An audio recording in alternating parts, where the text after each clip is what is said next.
தேவனால் கர்த்தராகிய இயேசு கிறிஸ்துவினால் கிருபையும் இரக்கமும் சமாதானமும் உண்டாவதாக வாழ்த்துக்களோடு இன்றைக்கு நாம் தியானிக்க இருக்கிற ஒரு காலம் எல்லோரையும் நஞ்சனம்.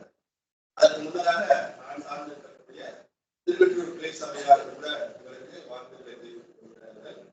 எனக்கும் கூட இந்த தினத்திலும் கூட உங்களையெல்லாம் சந்திக்கும்படியாக இந்த ஒரு வாய்ப்பினை ஏற்படுத்தி கொடுத்த சபையாருக்கு கூட நன்றி தெரிவித்துக் கொள்கிறேன்.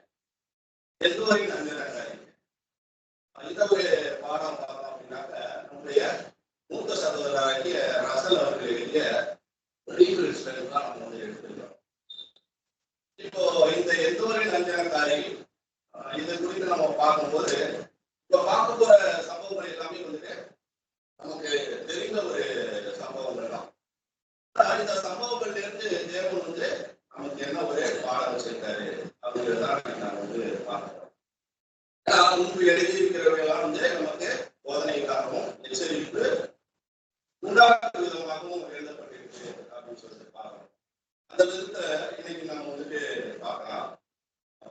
அதுக்காக ஆதார வசனத்தோட வாசிக்கலாம். 1 சாமுவேல் 28வது அதிகாரம் 7வது வசனம். 1 சாமுவேல் 28வது அதிகாரம் 7வது வசனம். 1 சாமுவேல் 28வது அதிகாரம் 7வது வசனம். அப்பொழுது சவுல் தன் ஊழியக்காரரை நோக்கி, அஞ்சனம் பார்க்கிற ஒரு ஸ்திரீயை தேடுங்கள், நான் அவரிடத்தில் போய் விசாரிப்பேன் என்றார். அதற்கு அவருடைய ஊழியக்காரர், இதோ எல்லோரின் அஞ்சனம் பார்க்கிற ஒரு ஸ்திரீ இருக்கிறார் என்றார்கள். இந்த ஒரு சம்பவம் எப்ப நடக்குது அப்படின்னு சொல்லி பாத்தீங்கன்னாக்க இஸ்ரவேலின் முதல் ராஜாவாக சவுல் வந்து இருக்கு. சவுலோட இந்த கடைசி கால பகுதியில பாத்தீங்க அப்படின்னாக்க பெலிஸ்தியர்கள் வந்து யுத்தம் பண்ணுவதற்காக அவங்க வந்து வந்துட்டாங்க. அப்போ சவுலுக்கு வந்து ஒரு சந்தேகம் வந்துருச்சு, இந்த யுத்தத்துக்கு போனா நம்ம ஜெயிப்போமா அப்படின்னு சொல்லிட்டு. ஏன்னா எப்பொழுதுமே இஸ்ரேலர்கள் என்ன பண்ணுவாங்கன்னா ஒரு யுத்தத்துக்கு போறாங்கன்னா தீர்க்கதரிசிகளையாவது இல்ல ஆசாரியானாலேயே அந்த துணி ஊழிங்கிறதுல உத்தரவு கேட்டுட்டு வந்து போவாங்க. ஆனா இந்த டைம்ல பாத்தீங்க அப்படின்னா சவுலுக்கு யாருக்கையுமே போய் கேட்க முடியல. ஏன்னா கர்த்தர் வந்து அவனை விட்டு விலகி இருந்தார். அப்ப என்ன பண்றாரு, தன்னுடைய ஊழியக்காரர்களை கூப்பிட்டு அஞ்சனம் பார்க்கணும், அதுக்காக யாராவது இருக்காங்களா பாருங்க அப்படின்னு சொல்றோம். அஞ்சனம் பார்க்கறது அப்படின்னா என்ன அப்படின்னாக்க குறிக்கிறது. ஆவிகள் இடத்துல என்ன பண்ணுவாங்கன்னா குறிக்கி விடுறாங்க. அந்த செத்தவங்க என்ன பண்ணுவாங்க அப்படின்னாக்க அவங்கள எழுப்பி வர பண்ணி அவங்கள்ட்ட வந்து கேட்கறது. இதை வந்து தேவன் வந்து தடை பண்ணி வச்சிருந்தாருன்னு நமக்கு எல்லாமே தெரியும். அதனால சவுல் என்ன பண்றாரு, முன்னாடி இருக்கும்போது எல்லாரும் அந்த குறிப்பு பாக்குறவங்க அஞ்சலியம் பாக்குறவங்க எல்லாத்தையும் வந்து என்ன பண்றாருன்னா அடிச்சு காட்டிட்டாரு. அதனால இப்ப பாத்தீங்கன்னாக்கா அங்க இல்ல. ஆனா சவுல் என்ன பண்றாரு, மறுபடியும் அதுக்கு திரும்பி ஒரு நெருக்கப்படுறதுனால என்ன பண்றாரு அப்படின்னாக்க யாராவது குறி சொல்றவங்க இருக்கிறாங்களா பாருங்க அப்படிங்கும்போது அவருடைய ஊழியக்காரர்கள் என்ன பண்றாங்க அப்படின்னாக்க எந்தூரில ஒரு அஞ்சனக்காரி இருக்காங்க, நாம அங்க போய் குறி பார்க்கலாம் அப்படின்னு சொல்றாரு. அப்ப என்ன பண்றாரு அப்படின்னாக்க சவுல் வந்து அந்த ராஜா வேஷத்துல இருந்து வேஷம் மாறி தன்னுடைய ஒரு 2 ஊழியக்காரர்களையும் கூட்டிட்டு என்ன பண்றாரு, ஒரு ராத்திரியில போறாரு. போய் அந்த அஞ்சனைக்காரிகிட்ட இது மாதிரி நான் வந்து குறி பார்க்கணும் அப்படின்னு போது அந்த அஞ்சனைக்காரி என்ன பண்றாங்க, சவுல் வந்து எல்லாரையும் விரட்டிட்டாருங்கிறது உங்களுக்கு வந்து தெரியாதா, இப்பயும் நான் வந்து குறி பார்க்கறேன் அப்படின்னு தெரிஞ்சா அவர் வந்து என்னை கொண்டு போடுவாரு, என்னுடைய ஜீவனுக்கு நீங்க வந்து இது மாதிரி அபாயம் உண்டாக்குற விதத்துல இது மாதிரி வந்து கேட்கலாமா அப்படின்னு சொல்றாங்க. ஏன் சவுல் வந்து அந்த வியாசம் மாறி போறாரு அப்படின்னாக்கா ராஜா மாறி போறாருன்னு தெரிஞ்சிடும். அப்ப குறி சொல்லுவாங்கன்னா சொல்ல மாட்டாங்க. அதனாலதான் என்ன பண்றாருன்னா அவர் வந்து வேஷம் மாறி போறாரு. அப்ப அவர்கிட்ட சொல்றாரு, இல்ல உன்னுடைய ஜீவனுக்கு எந்த ஒரு அபாயமும் வராது, அதுக்கு நான் வந்து உறுதி எடுக்கிறேன், நீ வந்து பார்த்து சொல்லு அப்படின்னு சொல்லிட்டு அப்போ யார் வந்து எழுப்பி வர வேண்டும் அப்படிங்கும் போது நீ என்ன பண்ண அப்படின்னாக்கா சாமுவேலை எழுப்பி வரணும் அப்படின்னு. அப்ப அந்த அஞ்சனக்காரி என்ன பண்றாங்க அப்படின்னாக்கா சாமுவேலை எழுப்புறாங்க அப்படின்னு சொல்லி பார்க்கிறோம். அதற்காக வாசிக்கலாம். 8ல இருந்து கூட சில வசனங்கள் பார்க்கலாம். 28வது அதிகாரம் 8வது வசனம் முதல். அப்பொழுது சவுல் வேஷம் மாறி வேறு வஸ்திரம் தரித்துக் கொண்டு அவனும் அவனோடு கூட 2 பேரும் ராத்திரியிலே அந்த ஸ்திரீயிடத்தில் போய் சேர்ந்தார்கள். அவளை அவன் நோக்கி, நீ அஞ்சனம் பார்த்து எனக்கு குறி சொல்லி நான் உன்னிடத்தில் சொல்லுகிறவனை எழுப்பி வர செய் என்றான். அப்படி சொல்றாரு. அதுக்கு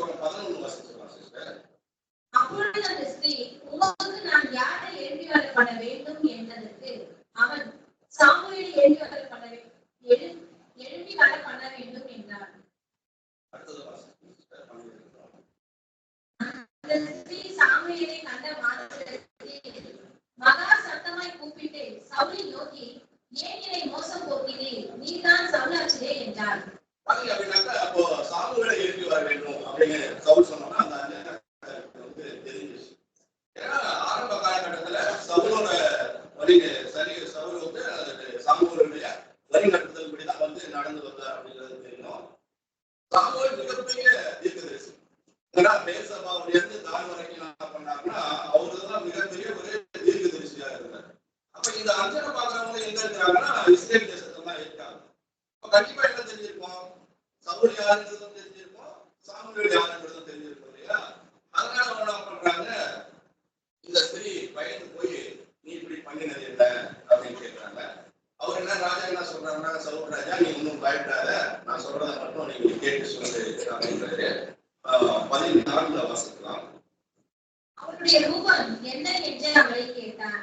அதற்கு அவள், சால்வையை போர்த்துக் கொண்டிருக்கிற ஒரு முதிர்ந்த வயதான மனுஷன் எழுப்பி வருகிறான் என்றார்.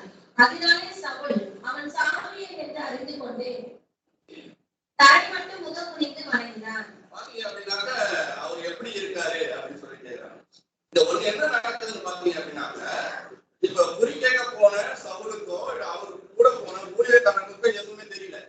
அஞ்சலக்காரிக்கு மட்டும்தான் என்ன தெரியுதுனாக்க தெரியுது, நீ பாக்குறது என்ன அப்படின்னு சொல்றாங்க. அப்ப அந்த அஞ்சலக்காரி என்ன சொல்றாங்க அப்படின்னாக்க, சால்வை போட்டுக்கிட்டு வரக்கூடிய ஒரு வயதான மனிதனை நான் கவனித்து காண்கிறேன் அப்படின்னு சொல்றேன். அப்ப சவுல் என்ன நினைச்சுக்கிட்டாருனாக்க, ஏன்னா சாமுவேல் அது மாதிரி இருப்பாரு, வயதான மனிதர் பாத்தீங்கன்னா ஒரு சால்வை போட்டிருப்பாரு. அதனால என்ன பண்றாரு அப்படின்னாக்க, சாமுவேல் அறிந்து கொண்டு அவர்கிட்ட கேட்க சொல்றாரு. வாசிக்கலாம் சிஸ்டர். 14 17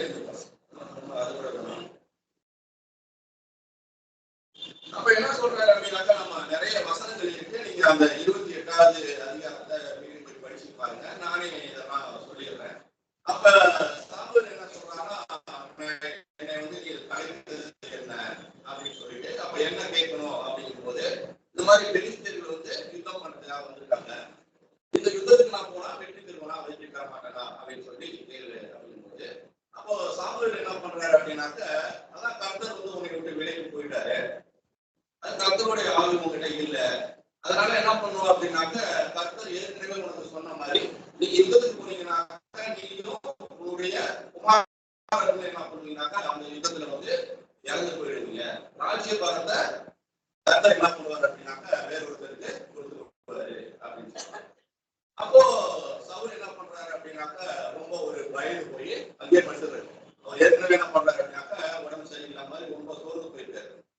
அப்ப அந்த அஞ்சலக்காரி என்ன பண்றாங்க அப்படின்னாக்க, அவரை எழுப்பி நீங்க சாப்பிட்டுட்டு ஏதாவது கொஞ்சம் சாப்பிட்டுட்டு அதனுடைய கிடத்தினால நீங்க வந்து நடந்து போங்க அப்படின்னு சொல்றாங்க. அப்ப என்ன பண்றாங்கன்னா, அவங்க வீட்டுல இருந்த ஒரு கண்ணுக்குட்டியையும் அடிச்சு சவுலுக்கு வந்து சாப்பாடு கொடுத்து அந்த கிடத்தினால என்ன பண்றாரு அப்படின்னாக்க, சவுல் வந்து வேற இருந்து போயிடுறாரு அப்படின்னு சொல்லிப்பாங்க. அப்ப அந்த யுத்தத்தினுடைய முடிவுரை பாத்தீங்க அப்படின்னாக்கா, சவுல் ராஜா என்ன பண்ணிடுறாங்கன்னா, அந்த யுத்தத்துல இறந்து போயிடுறாரு, அவருடைய குமாரனும் வந்து இறந்து போயிடுறாரு. இப்போ இந்த ஒரு சம்பவத்தை நம்ம வந்து வேதத்தை படிக்கும் போது, அப்ப இது உண்மையான சம்பவமா இது மாதிரி வந்து நடக்கிறதுக்கு வாய்ப்பு இருக்கா அப்படின்னு சொல்லிட்டு வேதம் என்ன சொல்லுகிறது அப்படின்னு சொல்லிதான் நம்ம இது வந்து பார்க்க போறோம். அப்ப இந்த குறி கேட்கறதுங்கிறது வந்து நமக்கு வேற ஆச்சரியமா இருக்கலாம். இன்னைக்கும் பாத்தீங்க அப்படின்னாக்க, செத்தவர்கள் குறி கேட்கக்கூடிய ஒரு குழு என்ன பண்றாங்கன்னா இருக்கிறாங்க. இதுல மருத்துவர்கிட்ட போய் பார்த்தோம் அப்படின்னாக்க, இன்னமும் என்ன பாத்தீங்க அப்படின்னாக்க, இந்த குறி கேட்க போறேன் அப்படிங்கிற ஒரு பழக்கம் இருக்கு அப்படின்னு சொல்லிட்டு பார்க்கணும். இப்போ நானும் கூட இப்போ வெளியில தெரிகிறது இல்லையா குறி பார்த்து, எனக்கு வந்து குறி கேட்கிறவங்க என்ன, இது எப்படி கேட்பாங்க அப்படின்னு சொல்லிட்டு நானும் தெரிஞ்சுக்கணும்னு ஒரு ஆர்வம் இருந்தது. அதனால என்ன பண்ண, யூடியூப்ல போயிட்டு பார்த்தேன். நானும் பாத்தீங்கன்னாக்க அதுல நிறைய பேர் இருக்கிறாங்க. நிறைய பேர் வந்து இந்த அப்படி உண்மையிலேயே பேசுற மாதிரி கேட்கிற மாதிரி வந்து இருக்கிறாங்க. என்ன சொல்றாங்க அப்படின்னா, செத்தவங்க இருக்காங்க இல்லையா, அவங்க வந்து மறித்து போறது இல்லையா, அவங்களுடைய ஆவி பார்த்தீங்க அப்படின்னாக்க ஒரு குறிப்பிட்ட நாள் வரைக்கும் இந்த உலகத்துல வந்து சுத்திக்கிட்டு இருக்கணும்.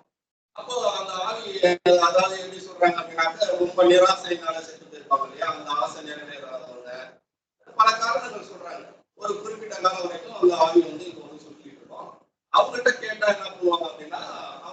ஒரு செத்தோன்னு என்ன ஆயிடுறாங்கன்னா ஒரு தெய்வம் மாதிரி ஆயிடுறாங்க.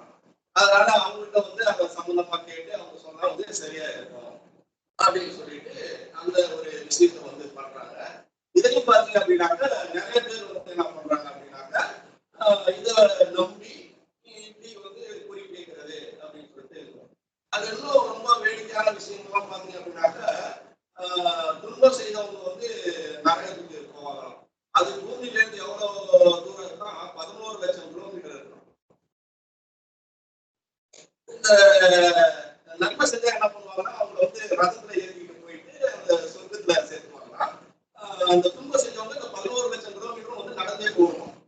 அப்படி போகும்போது பாத்தீங்கன்னா நடுவில் வந்து நிறைய மிருகங்களான தொந்தரவு, அப்புறம் வந்து காடுகள்ல நடக்கிறதுனால தொந்தரவு இதெல்லாம் இருக்கும். அந்த ஆதி வந்து அப்படியே நடந்து போகும் அப்படின்றாங்க. அப்புறம் பாத்தீங்க அப்படின்னாக்க ஒரு 10 நாள் அது செத்ததுக்கு அப்புறம் அதுக்கு சாப்பாடு வைக்கணும். ஏன் அப்படின்னா செத்தோன்னு வந்து கை காலெல்லாம் இருக்காங்க, வெறும் அளவியா இருக்குமா. சாப்பாடு கொடுக்க கொடுக்க என்ன ஆகும்னா கை கால் எல்லாம் வளர்ந்து அது வந்து நடந்து போகுமா. இது சும்மா ஒரு எதுக்காக வந்து சொல்றேன், நம்ம மடத்துக்கு போவோம். இப்படி வந்து இன்னைக்கு வந்து என்ன பண்ணீங்க அப்படின்னாக்க உலகத்துல வந்து இருக்கு அப்படின்னு சொல்லி பார்க்கலாம். ஒரு நண்பர் கூட என்னை வந்து கேட்டார், பைபிள்லயே குறி சொல்றதை பத்தி கேட்டிருக்காங்கல்ல, அதுல சொன்னது வந்து நடந்திருக்குதாம்ல, அப்ப அது உண்மைதானே, நீங்க வேதத்தை வந்து நம்புறேன் அப்படிங்க, பைபிள்ல சொல்லப்பட்டிருக்கீங்க. அப்போ பைபிள்லயே வந்து அஞ்சனா காரியம் சொல்லி சொல்றாரு, சொன்னது அங்க நடந்துருக்குது, அப்ப நீங்க ஏன் இதை வந்து நம்ப மாட்டேங்கிறீங்க அப்படின்னு கேட்டாங்க. அப்போ வேதத்தை நமக்கு நல்லாவே தெரியும் இது வந்து கிடையாது, நடக்க கிடையாது அப்படின்னு. அப்ப இந்த ஒரு சம்பவம் மட்டும்தான் வேதத்துல வந்து சொல்லப்பட்டிருக்கா? அதாவது இப்ப என்ன பார்த்தோம்னாக்க மனிதவர் ஒருத்தர் வந்து எழுந்து வந்து என்ன பண்றாரு அப்படின்னாக்க பேசுறாரு, குறி சொல்றாரு. அது யாருன்னு பாத்தீங்கன்னாக்க சாமி. அப்ப இது மாதிரி வேதத்துல வேற ஏதாவது சம்பவங்கள் இருக்கா அப்படின்னு சொல்லிட்டு பார்க்கிறோம். அப்படி பார்க்கும்போது வேதத்துல ஒரு 2 சம்பவங்களை நம்ம வந்து பார்க்கிறோம். என்ன சம்பவம் அப்படின்னு சொல்லி பாத்தீங்க அப்படின்னாக்கா, இப்போ ஆண்டவர் இயேசு கிறிஸ்து முதல் வருகையில வந்திருக்காரு. அப்ப என்ன பண்றாரு, அவரு தன்னுடைய சீடர்களான ஒரு யோவானையும் யாக்கோபையும் கூட்டிட்டு என்ன பண்றாரு அப்படின்னா ஒரு மலைக்கு போறாரு. அந்த மலைக்கு போயிட்டு அவங்களை இருக்க சொல்லிட்டு அவங்க இருக்கும்போது அப்போ என்ன ஆகுது அப்படின்னாக்க அவங்க கல்விக்கு பார்க்கும்போது இயேசு கிறிஸ்துவோட எலியாவும் மோசேவும் பேசிட்டு இருக்காங்க. எதை குறித்துன்னா அவருடைய மரணம் நிறைவேறுகிறதை குறித்தும் மரண ராஜ்யத்தை குறித்தும் வந்து பேசிட்டு இருக்கிறதாக இவங்க வந்து பாக்குறாங்க. அப்ப என்ன பண்றாரு பேசுறது வந்து பார்த்துட்டு உடனே நம்ம என்ன பண்ணலாம், இங்க ஒரு கூடாரம், மோசைக்கு ஒரு கூடாரமும் எலியாவுக்கு ஒரு கூடாரம் போட்டு நம்ம வந்து இங்கே தங்கிடலாம் அப்படின்னு சொல்றாரு. இப்ப இந்த ஒரு இதை நம்ம என்ன படிக்கலாம் அப்படின்னாக்க மத்தேயு குறிச்சிக்கங்க, மத்தேயு 17வது அதிகாரம் 1 முதல் 9 வசனங்களை படிக்கும்போது பாத்தீங்கன்னாக்க இந்த ஒரு நிகழ்ச்சி பற்றி இருக்கு. அப்ப கூடாரமா போட்டுடலாம் அப்படின்னு சொல்லும் போது இயேசு கிறிஸ்து என்ன சொல்றாரு அப்படின்னாக்க அதெல்லாம் வேணாம், வாங்க நம்ம போலாம். ஆனா இந்த தரிசனத்தை நீங்க என்ன பண்ணுங்க, உயிர்த்தெழுந்து வர வரைக்கும் நீங்க யாருக்கிட்டையும் வந்து சொல்ல வேணாம் அப்படின்னு. மத்தேயுல மட்டும் இல்ல, மார்க்லயும் இருக்கு. மார்க்ல 9வது அதிகாரத்துல 2 முதல் 10 வசனங்களை படிச்சோம் அப்படின்னாக்க இந்த ஒரு நிகழ்ச்சி வந்து அங்கேயும் பதிவு பண்ணப்பட்டிருக்கிறத நாம வந்துட்டு பார்ப்போம்.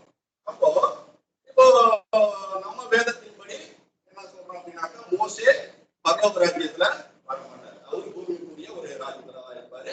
எலியாவும் என்ன பண்ணுவார் அப்படின்னாக்க அவரு வந்து பூமிக்குரிய ஒரு ராஜ்யத்துல தான் இருப்பாரு. அப்போ பரலோகத்தில் காணப்படுகிறவர்களாக எப்படி வந்து அவங்க வந்து காட்சி தந்துருக்காங்க. இயேசு கிறிஸ்துவோட பேசுறாங்க. இயேசு கிறிஸ்துவும் மகிமை அடைந்து அவங்களோட ரூபம் பார்த்தீங்க அப்படின்னாக்கா அப்படியே வெண்மையா வந்து மாறிடுச்சு. அப்போ மகிமை அடைந்த ஒருத்தரோட மகிமை அடைந்தவங்க தான் பேச முடியும் இல்லையா, ஆவிக்குரியவர்களோட ஆவிக்குரியவர்கள் தான் தொடர்பு கொள்ள முடியும். அப்ப பார்த்தீங்க அப்படின்னாக்க அந்த மோசேவும் காணப்படுகிறார், எலியாவும் காணப்படுகிறார். அப்போ இதை நம்ம வந்து பார்க்கும்போது எப்படி இருக்கு அப்படின்னாக்க அப்போ இதுவும் ஒரு உண்மை சம்பவமா, அப்போ எலியா மோசே அப்படி வந்தாங்களா அப்படிங்கிறத நம்ம பார்ப்போம். அப்போ இதை பார்க்கிறோம். 2வது இன்னொரு சம்பவம் பார்க்கலாம். அதுக்கப்புறம் பாத்தீங்கன்னாக்க பேதுரு, அவர் பேதுரு என்ன பண்றாரு அப்படின்னாக்கா ஒரு பட்டணத்துல வந்து தங்கி இருக்காரு. அப்போ அவரு ஒரு தரிசனம் காண்கிறாரு. என்ன தரிசனம் அப்படின்னாக்க ஒரு கூடு இருக்கு, அதுல பாத்தீங்கன்னாக்கா அசுத்தமான மிருகங்கள், பறவைகள் இதெல்லாம் இருக்கு. அப்ப என்ன சொல்றாரு கர்த்தர் வந்து, இதை நீ வந்து அடித்து ருசி அப்படிங்கும் போது பேர் என்ன சொல்றாரு அப்படின்னாக்க, இல்ல இல்ல நான் வந்து சாப்பிடக்கூடாது, இதெல்லாம் வந்து ஒரு அசுத்த மிருகங்கள் அப்படின்னு வந்துட்டு அதை நான் வந்து சாப்பிடக்கூடாது அப்படின்னு வந்து சொல்றாரு. அப்போ அதனுடைய அர்த்தம் என்ன அப்படின்னாக்க, புறஜாதிகளுக்கும் நீங்க போய் சத்தியத்தை வந்து சொல்லுங்க அப்படிங்கிறதுதான் அதனுடைய அர்த்தம் அப்படின்னு சொல்லிட்டு அது ஒரு தரிசனமாக இருக்கு. இப்போ இன்னொரு சம்பவம் பாத்தீங்க அப்படின்னாக்க, சரி அது ஒரு தரிசனம், அதுல மனுஷங்க யாரும் வரல, அது வந்து அசுத்தமான மிருகங்கள் வந்தது, பறவைகள் வந்தது, அழிந்து குருசி அப்படின்னு வந்து சொன்னாரு. இன்னொரு சம்பவம் நம்ம வந்து வேதத்துல பார்க்கிறோம். அப்போ லாசருங்கிற ஒரு மனுஷன் வந்து இருக்கிறான், ஒரு தரித்திரா இருக்கிறான், அப்புறம் ஒரு ஐஸ்வர்யவானும் வந்து இருக்கிறான். ரெண்டு பேருமே இறந்துட்டாங்க. அப்ப இறந்து என்ன பண்றாங்க அப்படின்னா, லாசர் எங்க போயிடுறாருன்னா அவர் வந்து மோட்சத்துக்கு போயிடுறாரு. ஐஸ்வர்யவான் எங்க போறாரு, அவர் வந்து நரகத்துக்கு போறாரு. அப்ப அவங்க ரெண்டு பேரும் பேசிக்கிற மாதிரி ஒரு சம்பவம் கூட வேதத்துல வந்து, ஏன்னா ரெண்டு பேருமே இறந்துட்டாங்க இல்லையா, அப்ப ஒருத்தர் நரகத்துக்கு போறாரு, ஒருத்தர் மோட்சத்துக்கு போறாரு. அந்த லாசர் வந்து ஆபிரகாமோட மடியில வந்து படுத்திருக்காரு. இவர் என்ன பண்றாரு அப்படின்னாக்க கஷ்டப்படுறாரு. இந்த இந்த நிகழ்ச்சி வந்து நமக்கு வந்து தெரியும். அந்த நிகழ்ச்சியை நீங்க குறிச்சுக்கங்க. லூக்கா 16வது அதிகாரத்துல 20 முதல் 31 வசனங்கள் வந்து படிக்கும்போது தெரியும். இப்போ இப்படியெல்லாம் வந்து சொல்லப்பட்டிருக்கு. அப்போ இதுக்கெல்லாம் வந்து விளக்கம் என்ன, அப்ப இதெல்லாம் வந்து உண்மையான நிகழ்வுகளா, அப்போ இதெல்லாம் நடந்தது அப்படின்னாக்க எப்படி அப்படிங்கிறதுதான் இன்றைய பாடத்துல கூட நம்ம வந்து பார்க்க போறோம். மத்தேயுல பார்த்த அந்த எலியா மோசே அதை கூட நம்ம வந்து படிச்சிடலாம். ஒரே ஒரு வசனம் படிக்கலாம். மத்தேயு 17வது அதிகாரம் 9வது வசனம். மத்தேயு 17வது அதிகாரத்துல 9வது வசனம். மத்தேயு 17ஆம் அதிகாரம் 9ஆம் வசனம். அவர்கள் மலையிலிருந்து இறங்குகிற போது இயேசு அவர்களை நோக்கி, மனுஷகுமாரன் மரித்தோரிலிருந்து எழுந்திருக்கும் வரைக்கும் இந்த தரிசனத்தை ஒருவருக்கும் சொல்ல வேண்டாம் என்று கட்டளையிட்டார். அப்போ இந்த தரிசனத்தை, அப்போ தரிசனம் என்கிறது அப்படின்னா பாத்தீங்கன்னா நம்ம ஒரு கனவு காண்கிற மாதிரி, அது ஒரு உண்மை நிகழ்வு கிடையாது. இப்ப இங்கிலீஷ்ல படிக்கும் போது என்ன இருக்குது அப்படின்னு பாத்தீங்கன்னாக்கா, இட்ஸ் ஒரு விஷன். அப்போ இதை வந்து பக்கத்துல இருக்கிறவங்க வந்து அடுத்தவங்களுக்குலாம் தெரியுமா அப்படின்னாக்கா தெரியாது. இப்ப நமக்கு ஒரு காட்சி தோணும் இல்லையா, அது மாதிரி தோணுன ஒரு காட்சி தான். அதோட இயேசு கிறிஸ்துவுக்கு அங்க எளியாவும் மோசையும் கூட காட்சி கொடுத்தது கூட அது ஒரு தரிசனமே அன்றி, அதன் மூலியமா யோவானுக்கும் பேதுருக்கும் சில செய்திகளை சொல்ல வர, அப்படிதான் நம்ம எடுத்துக்கணுமே தவிர அது உண்மையிலே வந்து மோசேவும் எலியாவும் அங்க உண்மையிலே பேசுறாங்க. ஏன்னா ஆண்டவர் இயேசு கிறிஸ்து அங்க என்ன சொல்றாரு, இந்த ஒரு தரிசனத்தை நீங்க என்ன பண்ணுங்க, யாருக்கும் வந்து நீங்க வந்து சொல்லாதீங்க. அப்போ தரிசனம்ங்கிறது இது ஒண்ணுதான் தரிசனமா அப்படின்னு பார்ப்போம் அப்படின்னாக்கா, அதுக்காக தான் முன்னாடி ஒரு எக்ஸாம்பிள் பார்ப்போம். அங்க என்ன ஆச்சு அப்படின்னாக்கா, பேருக்கு ஒரு தரிசனம் கண்டாரு அப்படின்னு சொல்லிட்டு, ஏன்னா அசுத்தமான மிருகங்களும் பறவைகளும் இருந்தது, அதை அழித்து பூசிக்கிட்டாரு. அப்ப என்னாச்சு அப்படின்னாக்கா, இவர் நான் வந்து பூசிக்க கூடாது, நான் யூதனா இருக்கிறதுனால அப்படிங்கும் போது அதனுடைய அர்த்தம் என்னன்னு பாத்தீங்க அப்படின்னாக்கா, அந்த காலத்துல புறஜாதிகள் என்ன பண்ணாங்க அப்படின்னா அசுத்தமானவர்கள் என்று யூதர்கள் வந்து எண்ணினார்கள் அப்படின்னு சொல்லிட்டாங்க. அப்ப சத்தியம் வந்து புறஜாதிகளுக்கு போகணுங்கிறதுதான் அந்த தரிசனம் மூலமாக என்ன பண்ணாரு அப்படின்னாக்கா, தேவன் வந்து பேதுருக்கு உணர்த்தினார் அப்படின்னு. இன்னொரு தரிசனம் கூட பாத்தீங்க அப்படின்னாக்கா சகரியா இருக்கு. இப்ப யோவான் சாணகனுடைய அப்பா, அப்ப அவரும் கூட என்ன பண்றாரு அப்படின்னா, சகரியா அந்த ஆசாரிய முறையின்படி தேவாலயத்துல அங்க ஊழியம் பண்ணும்போது என்ன பண்றாரு, கேப்ரியல் தூதன் வந்து உனக்கு ஒரே குமாரன் பிறப்பான், அவங்க வந்து ரட்சகருடைய பிறப்பை வந்து அறிவிப்பாங்க அப்படின்னு சொல்லி காணலாம். அது என்ன அப்படின்னு பாத்தீங்கன்னா தரிசனம். ஏன்னா சகரியா ஆலயத்துல இருக்காரு, மற்றவங்களுக்கு எல்லாம் அந்த தரிசனம் தெரிஞ்சதா தெரியல. அப்போ தேவாலயத்துல இருக்கிறவங்க எல்லாம் என்ன பண்ணாங்க அப்படின்னாக்கா, இன்னும் சகரியா வரதுக்கே தாமதிக்கிறாரு.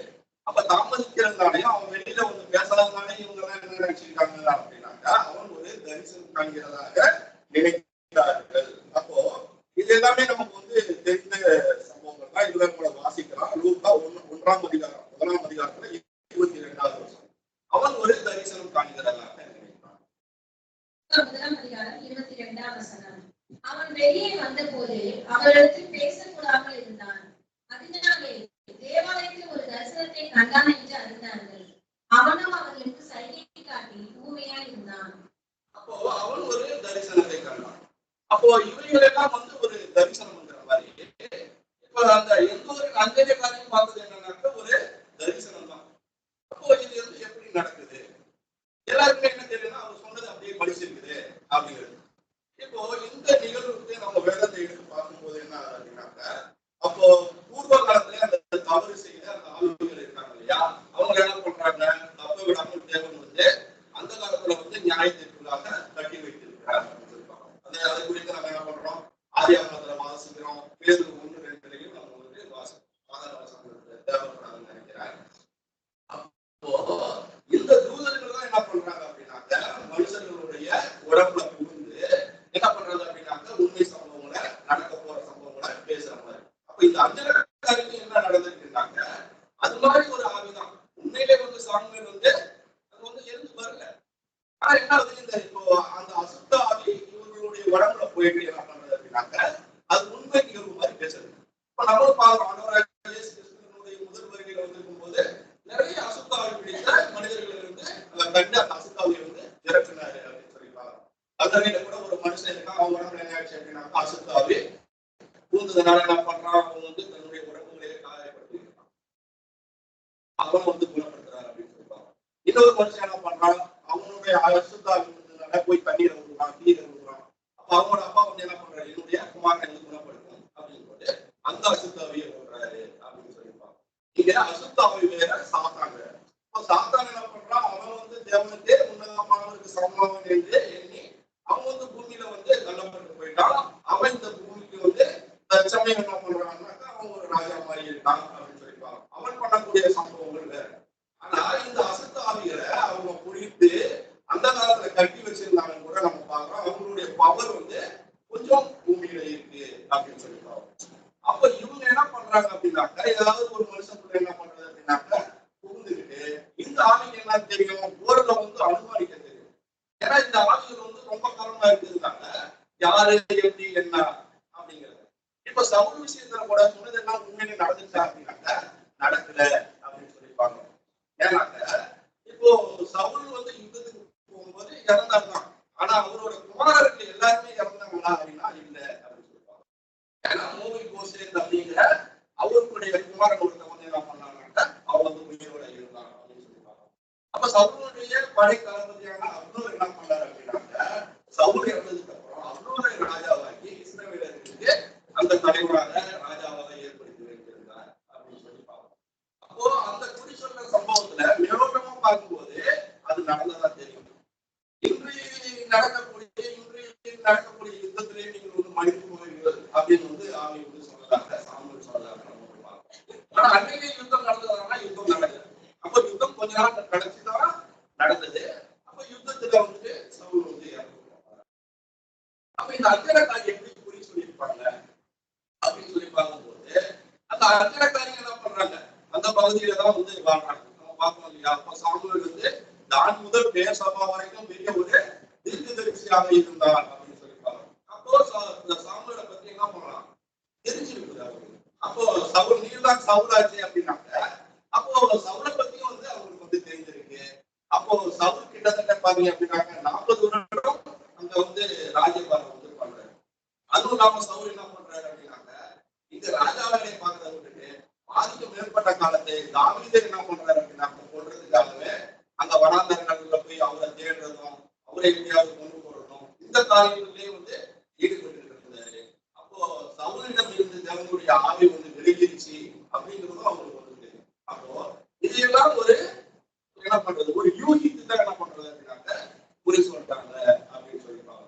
அப்போ இன்றைய வழக்கத்துல இப்ப பாத்தீங்க அப்படின்னாக்க இந்த குறி சொல்றவங்க எல்லாமே எப்படி இருக்கிறாங்கன்னாக்க, ஒரு விஷயத்தை பத்தி ரொம்ப ஒரு உறுதியாக சொல்ல மாட்டாங்க. அவர் ஒரு வேலை செய்யறாருனாக்க இரும்பு சம்பந்தமான வேலை செய்யறாரு. இரும்பு சம்பந்தமான வேலை என்ன அப்படின்னாக்க ஆயுதங்கள் பண்றது, லாரியில ரிப்பேர் ஒர்க் பண்றது, இது எல்லாமே. அப்புறம் காமனா சொல்றது மின்சார சம்பந்தமான வேலை செய்யறாரு. இப்படி ஒரு ஒரு ஒரு குறிப்பாக சொல்லுவாங்க.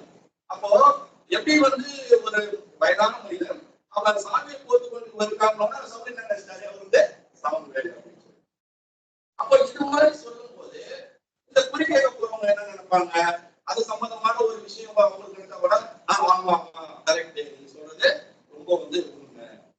அதே மாதிரி பாத்தீங்கன்னா பண்றவங்க அந்த பகுதியில இருக்கிறதுனால அவங்களுக்கு ஓரளவுக்கு வந்திருக்கிறவங்க பத்தி தெரியும். ரெண்டாவது என்னன்னு பாத்தீங்க அப்படின்னாக்க இந்த குறி கேட்கிறவங்க வெளியவே அவங்க ஆளுங்க ஒரு 5-6 ஆளுங்க ரெடி பண்ணி வச்சு நீங்க போய் அங்க உட்கார்ந்தோம் உடனே சந்திச்சிட முடியாது. ஒரு மணி நேரம் ரெடி பண்ண சொல்லுவாங்க. அப்போ இவங்க என்ன பண்ணுவாங்க, நீங்க எது சம்பந்தமா வந்திருக்கீங்க, யாரை பார்க்க வந்திருக்கீங்க, எப்படி நீங்க வந்தீங்க போது இவங்க கதையா என்ன பண்ணிடுவாங்க, அவங்க சொல்லிடுவாங்க. அப்போ இவங்க என்ன பண்ணுவாங்க, எடுத்துட்டு போய் மெயினா பாத்தீங்களா அவருக்கு தான் இவங்க இதுக்காக வந்திருக்காங்க போது இவங்க அப்படியே சொல்றதுதான் என்ன ஆகுதுனாக்க குறி சொல்றதாக இருக்கு அப்படின்னு சொல்லிட்டு பாக்குறோம். அப்போ இது மாதிரிதான் என்ன பண்ணிருக்காங்க அப்படின்னாக்க இந்த அஞ்சனக்காரி பண்ணியிருக்காங்க அப்படின்னு சொல்லி பாக்குறோம். ஏன் நம்ம இப்படி பண்றோம் அப்படின்னு சொன்னாங்க, வேதம் என்ன சொல்லியிருக்காங்க, அப்போ ஒரு மனிதன் மறித்து போயிட்டானா அவன் மரணம் அடைந்து வாசிக்கலாம். யோபு 14வது அதிகாரம் 10-12 வசனம்.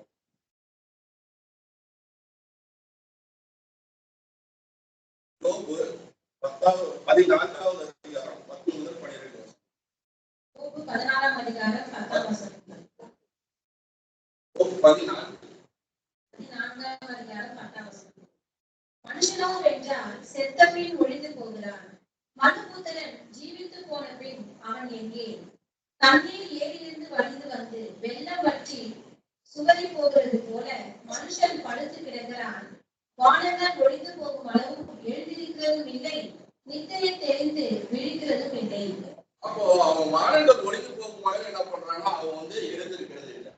அப்போ மரித்த மனுஷன் என்ன பண்றான், மனுஷனோ என்றால் செத்த பின் ஒழிந்து போகிறான் அப்படின்னு சொல்லி பார்ப்போம். ஏன் அப்படின்னாக்க மரித்தவர்கள் ஒன்றும் மரியாதைகள் அப்படின்னு சொல்லிட்டு அதனால இயேசு கிறிஸ்து அந்த 2ஆம் வருகையில 1000வது அரசாட்சியில எப்பொழுது உயிர்த்தெழுகிறார்களோ அப்பதான் என்ன பண்ணுவாங்க, இந்த மனுஷனுக்கு உயிர்த்தெழுந்து வருவாங்க அப்படின்னு சொல்லி பார்ப்போம். அப்போ அது வரைக்கும் இந்த மரித்தவர்களுக்கு ஏதாவது ஒரு இருக்குமா அப்படின்னு சொன்னாங்க, ஒன்றுமே அவர்கள் மரித்தவர்கள் ஒன்றும் அறியார்கள் அப்படின்னு சொல்லி பார்க்கிறோம். யோபு அதே 14வது அதிகாரத்துல 21வது வசனம் வாசிக்கலாம். அவன் பிள்ளைகள் கனமடைந்தாலும் அவன் உணரான், அவர்கள் சிறுமைப்பட்டாலும் அவர்களை கவனியான். அவர்கள் பிள்ளைகள் கனமடைந்தாலும் அப்போ இந்த பூமியில அவங்களுடைய சம்பந்தப்பட்டவங்க மனைவிக்கோ மக்களுக்கோ மரங்களுக்கோ எது நடந்தாலும் கூட என்ன ஆகுது, அவங்களுக்கு ஒண்ணுமே தெரியாது. இப்ப நம்ம குறி கேட்கறது நம்ம ஒண்ணு பார்க்கணும். அப்ப எதுக்காக போய் குறி கேட்கறாங்கன்னாக்க நான் அவரோட அண்ணன் தான், நான் அவரோட பையன் தான், எனக்கு என்ன நடக்குது எங்க அம்மா கிட்ட கேட்டு சொல்லுங்க, எங்க அண்ணன் கேட்டு சொல்லுங்க, என் சகோதரி கிட்ட கேட்டு சொல்லுங்க, இப்படிதான் அவங்க கேட்பாங்க அப்படின்னு சொல்லி பார்க்கணும். ஏன்னா அவங்க என்ன பண்ணுவாங்கன்னாக்க செத்தவங்களும் தெய்வமாக்கிடுவாங்க. உடனே ஒரு பணம் செஞ்சுட்டு உடனே அவங்களுக்கு விலங்கு வைக்கிறது, அப்புறம் மாலை போடுறது, இதெல்லாம் இந்த பிற மதஸ்தவங்கள்ட்ட இருக்கு அப்படின்னு சொல்லி பார்க்கணும். அவங்களுடைய நம்பிக்கை எப்படி இருக்குன்னாக்க மனிதன் என்ன பண்றான், இறந்ததுக்கு அப்புறம் அவங்களுக்கு தெய்வம் ஆயிடுறான், அப்படின்னு குல தெய்வம் ஆயிடுறான் அப்படின்னு சொல்லி. ஆனா வேதம் என்ன சொல்றது அப்படின்னாக்கா மரித்தவர்கள் ஒன்றும் அறியாதவர்கள். அவன் என்ன பண்றான் அப்படின்னாக்க மறித்து அவன் பாதாளத்துல போய் அந்த கல்லறையில தான் இருக்கான் அப்படின்னு சொல்லிதான் நம்மளுடைய விசுவாசமா இருக்கிறது. நம்முடைய வேதமும் அப்படிதான் சொல்லிருக்குது அப்படின்னு சொல்லி பார்க்கிறோம். இன்னொரு வசனங்களை வாசிக்கலாம். சங்கீதம் 6:5 வாசிக்கலாம். சங்கீதம் 6:5. 6ஆம் சங்கீதம் 5ஆம் வசனம். மரணத்தில் உம்மை நினைவு கூர்வதில்லை, பாதாளத்தில் உம்மை துதிப்பவன் யார்? மரணத்துக்கு போயிட்டான் அப்படின்னா அவன் தெய்வமாயாவது அவனால துதிக்க முடியுமானா தெய்வத்தையும் துதிக்க முடியாது அப்படின்னு சொல்லி பார்க்கணும். ஏன்னா உயிரோட இருக்க நமக்கு சொந்தக்காரங்க நம்ம தான் பார்க்க முடியாது, மனுஷங்க தான் பார்க்க முடியாது அப்படிங்கிறது மட்டும் இல்லை, அவங்க தெய்வத்தை கூட என்ன பண்ண முடியாது, பார்க்க முடியாது. தேவத்துல கூட அவங்களால பார்க்க முடியாது, கர்த்தரை கூட என்ன பண்ண முடியாது அப்படின்னாக்க அவங்களால துதிக்க முடியாதுன்னு இந்த வேதம் சொல்றத நம்ம பார்க்கிறோம். அதே மாதிரி பிரசங்கி சொல்றதையும் பார்க்கலாம். பிரசங்கி 5-6 வசனங்கள். பிரசங்கி 9வது அதிகாரம் 5-6 வசனம். பிரசங்கி 9ஆம் அதிகாரம் 5ஆம் வசனம் 6ஆம் வசனம். உயிரோடு இருக்கிறவர்கள் தாங்கள் மரிப்பதை அறிவார்களே, மரித்தவர்கள் ஒன்றும் அறியார்கள், இனி அவர்களுக்கு ஒரு பலனும் இல்லை. அவர்கள் பேர் முதலாய் மறக்கப்பட்டிருக்கிறது. அவர்கள் சிநேகமும் அவர்கள் பகையும் அவர்கள் பொறாமையும் எல்லாம் ஒழிந்து போயிற்று. சூரியனுக்கு கீழே செய்யப்படுகிறது ஒன்றிலும் அவர்களுக்கு இனி என்றைக்கும் பங்கில்லை. உயிரோடு இருக்கிறவர்கள் நமக்கு ஒரு மனுஷன் செத்துட்டான் அப்படின்னு சொல்லி தெரியும். ஆனா செத்தவர்களுக்கு ஏதாவது தெரியுமானா ஒண்ணுமே தெரியாது அப்படின்னு சொல்றாங்க. அப்போ யாதொன்றிலும் என்ன இருக்கு அப்படின்னாக்கா அவர்களுக்கு பங்கு இல்லை. அப்போ பூமியில இங்க செய்யப்படுகிற ஏதாவது இது வந்து அனுமதிச்சு சொல்ல முடியுமான்னா அவங்களால சொல்ல முடியாது. இப்ப என்ன பண்றாங்க, அந்த ஆவியை வர வச்சு அந்த ஆவி சொல்றது நடந்துருச்சு அப்படின்னு சொல்றது பார்க்கலாம். ஆனா வேதம் சொல்லுகிறது என்ன சொல்லுது அப்படின்னாக்க சூரியன்ல எங்க கீழே நடக்கக்கூடிய ஒண்ணுல கூட அவங்களுக்கு வந்து பங்கு இல்லை, எதையுமே அவங்க வந்து பார்க்க முடியாதுன்னு சொல்றதை நம்ம வந்து பார்க்கிறோம். அதுல 10வது வசனம் வாசிக்கலாம். செய்யும்படி உன் கைக்கு நேர்கிறது எதுவோ அதை உன் பலத்தோடு செய். நீ போகிற பாதாளத்திலே செய்கையும் வித்தையும் அறிவும் ஞானமும் இல்லையே. அந்த பாதாளத்துல அறிவு ஞானம் இருக்கா? இப்ப சாமுவேல் எழுந்து வந்து இந்த கதையெல்லாம் சொன்னதை நம்ம வந்துட்டு பார்த்தோம். தேவனுடைய ஆவி உன்னை வந்து விட்டு போயிடுச்சு, நீ போயிட்டு என்ன பண்ணுவோம்னா யுத்தத்துக்கு போனா நீ உன்னுடைய குமாரர் வந்து செத்துருவீங்க அப்படின்னு சொன்னா அதுக்கு ஒரு அறிவு ஞானம் வேணும்ல. ஆனா இந்த வேதம் என்ன சொல்றது, செத்தவர்களுக்கு அறிவும் இல்லை, ஞானமும் இல்லை, வித்தையும் இல்லை. அப்போ மறித்தவர்கள் ஒரு சடலமாக தான் வந்து இருக்கிறாங்க அப்படின்னு சொல்லிட்டு நம்ம பார்க்கிறோம். அதே பிரசங்கி 12வது அதிகாரத்துல 7வது வசனம் வாசிக்கலாம். 12:7. இவ்விதமாய் மண்ணானது தான் முன்னிருந்த பூமிக்கு திரும்பி ஆவி தன்னை தந்த தேவனத்திற்கு மறுபடியும் போகாததற்கு முன்னும் அவரை உன் வாலிப பிரயாணத்தில் நினை. அப்போ இவ்விதமாய் மண்ணானது தான் முன்னிருந்த பூமிக்கு திரும்பி ஆவி தன்னை தந்த தேவனிடத்திற்கு மறுபடியும் போகாததற்கு முன்னும். அப்போ செத்ததுக்கு அப்புறம் என்ன ஆயிடுது அப்படின்னு பாத்தீங்கன்னாக்க மனுஷனை எப்படி உண்டு பண்ணாரு தேவன்? ஒரு மண்ணினால ஆதாரம் உண்டு பண்ணி அவனுடைய நாசில என்ன பண்ணாரு அப்படின்னாக்க ஊதும் போது, ஆவி ஊதும் போது அவன் ஜீவாத்மாவானா அப்படின்னு சொல்லுவாங்க. அப்போ இதே கொள்கையின்படிதான் என்ன ஆகுது அப்படின்னாக்க மறிச்சதுக்கு அப்புறம் மனுஷன் வந்து என்ன பண்றாங்க, மண்ணா இருக்கிறதுனால மண்ணுக்கு போயிடுறான். அப்ப ஆவி என்ன பண்ணதுனால தன்னை கொடுத்த தேவனிடத்துக்கு போயிடும். அப்ப இந்த பூமியில ஆவிகள் இருக்குமா? அப்படி ஆவிகள் இருக்கு, ஆத்மா இருக்குன்னா எவ்வளவு ஆத்மா இருக்கும்? கிட்டத்தட்ட நம்ம பைபிளோடய நம்ம பார்க்கிறோம் 6000 வருஷங்கள் வந்து ஆயிடுச்சு. அப்ப 6000 வருஷங்கள்ல எவ்வளவு மனிதர்கள் வந்து இறந்துருப்பாங்க. அப்ப மனிதன் இப்ப உயிர்வடைக்கிற மனிதர்களை விட ஆத்மாக்கள் எப்படி இருக்கும்? அதிகமா வந்து முடியா? அப்ப அது மாதிரி இல்லை. அப்ப இது மாதிரி ஆத்மா இருந்தா வந்து இருந்தாலும் நம்ம வந்து குறி சொல்ல முடியும், இதெல்லாம் சொல்ல முடியும். அப்ப எதுவுமே இல்லை அப்படின்னு சொல்லி பார்க்கிறோம். உதாரணத்துக்கு பாத்தீங்கன்னாக்க நம்ம தண்ணி அப்படின்னாக்க H2O அப்படின்னு சொல்லுவோம். 2 பங்கு ஹைட்ரஜனும் 1 பங்கு ஆக்சிஜனும் சேர்ந்தா தண்ணி. அப்போ என்ன ஆயிடும்? கேஸ் ஆயிடும், ஆக்சிஜன் ஆயிடும், ஹைட்ரஜன் ஆயிடும். அதே மாதிரி மனுஷன் வந்து மண்ணால செய்யப்பட்டிருக்கான். அந்த ஆவி நாசில ஊதும் போது அவர் ஜீவாத்மாவா இருக்கும். இறந்ததுக்கு அப்புறம் என்ன பண்றாங்க, உடம்பு கொண்டு போய் மண்ணுல புதைச்சிடுறாங்க. அது வருஷ கணக்கா மண்ணுல மங்கி மறுபடியும் மண்ணாகிடுது. ஆவி என்ன ஆகுது, தண்ணிக்கு வந்த தேவனிடத்துக்கு திரும்பி. அப்போ பிரசங்கி எவ்வளவு ஒரு ஞானம் அழித்து வச்சிருக்காரு. இதுதானே உண்மையா இருக்க முடியும்.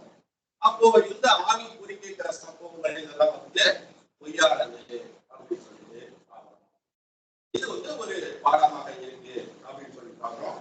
இன்னொரு பாடம் நமக்கு வந்து எதுல இருந்து நமக்கு வந்து கிடைக்குது அப்படின்னு சொன்னீங்கன்னா, அப்போ இந்த குறி கேட்க போன சவுல். அப்போ குறி கேட்க போன சவுலிடத்துல இருந்து நம்ம வந்து என்ன பாடத்தை நம்ம வந்து கத்துக்க போறோம் அப்படிங்கிறத பார்க்கிறோம். அதற்காக நம்ம வந்து வாசிக்கலாம். 1 நாளாகவும் 10வது அதிகாரம் 13வது வசனம். 1 நாளாகவும் 10வது அதிகாரம் 13வது வசனம். அப்படியே சவுல் கர்த்தருடைய வார்த்தையை கைக்கொள்ளாமல் கர்த்தருக்கு செய்த தன் துரோகத்தின் நிமித்தமும் அவன் கர்த்தரை தேடாமல் அஞ்சனம் பார்க்கிறவர்களை கேட்கும்படி தேடுதல் நிமித்தமும் செத்து போனான். அப்போ சவுல் என்ன எந்த ஒரு காரணங்களால செத்தார் அப்படிங்கும் போது இங்க 2 காரணங்கள் வந்து சொல்லப்பட்டிருக்கு அப்படின்னு சொல்லி பார்க்கலாம். அப்படியே சவுல் கர்த்தருடைய வார்த்தையை கைக்கொள்ளாமல் கர்த்தருக்கு செய்த தன் துரோகத்தின் நிமித்தமும், அப்போ கர்த்தருக்கு செய்த துரோகத்தின் நிமித்தமும் அது ஒரு காரணமா இருக்கு. 2வது காரணம் பாத்தீங்கன்னாக்க அஞ்சனம் பார்க்கிறவர்களை கேட்கும்படி தேடியது நிமித்தம் என்ன பண்ணா அப்படின்னாக்க அந்த செத்து போனான் அப்படின்னு சொல்லி. அஞ்சனம் பார்க்கறதுங்கிறது தேவனுடைய பார்வையில மிகப்பெரிய ஒரு பாவமாக இருக்கு அப்படின்னு சொல்லி பார்க்கலாம். அப்ப இந்த அஞ்சனம் பார்க்கறத தேவன் ஏற்கனவே தடை பண்ணி வச்சிருந்தாரா இல்லையா? தடை பண்ணி தானே வச்சிருந்தாரு. அப்ப சவுலை ராஜாவாக்கும் போது சாமுவேல் என்ன பண்றாரு அப்படின்னாக்க ராஜா கடைபிடிக்க வேண்டிய பிரமாணங்களை எல்லாம் ஒரு புக்கா எழுதி என்ன பண்ணாங்கன்னா கொடுத்திருந்தாரு அப்படின்னு சொல்லிட்டு நம்ம பார்ப்போம். ஏன்னா ராஜாவை ஏற்படுத்தும் போது ராஜா ஜனங்களை எப்படி நடத்தணும், ஜனங்கள் ராஜாக்களை எப்படி நடத்தணும், நியாய பிரமாணத்தை எப்படி கடைபிடிக்கணுங்கிறதெல்லாம் என்ன பண்றாரு அப்படின்னாக்க சாமுவேல் எழுதி அவங்க இடத்துல கொடுத்தாரு. அப்போ இவருக்கு வந்து தெரிஞ்சிருக்குமா இல்லையா? அப்ப இந்த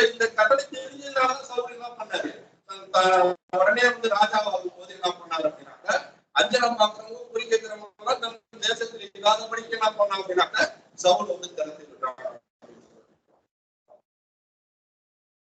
அப்போ இந்த சவுலுடைய இரண்டாம் மரணத்திற்கு இலராக இருக்கிறது அப்படின்னு சொல்லி பார்ப்போம். அப்போ ஆவிக்குள்ள வந்து ஞானஸ்தானம் எடுத்த நமக்கு இதுல வந்து ஒரு 2 பாடம் இருக்கு. என்ன பண்ணலாம் அப்படின்னா அவரு சவுல் என்ன பண்ணிருக்கா கர்த்தருக்கு செய்த தன் துரோகத்தின் நிமித்தம்.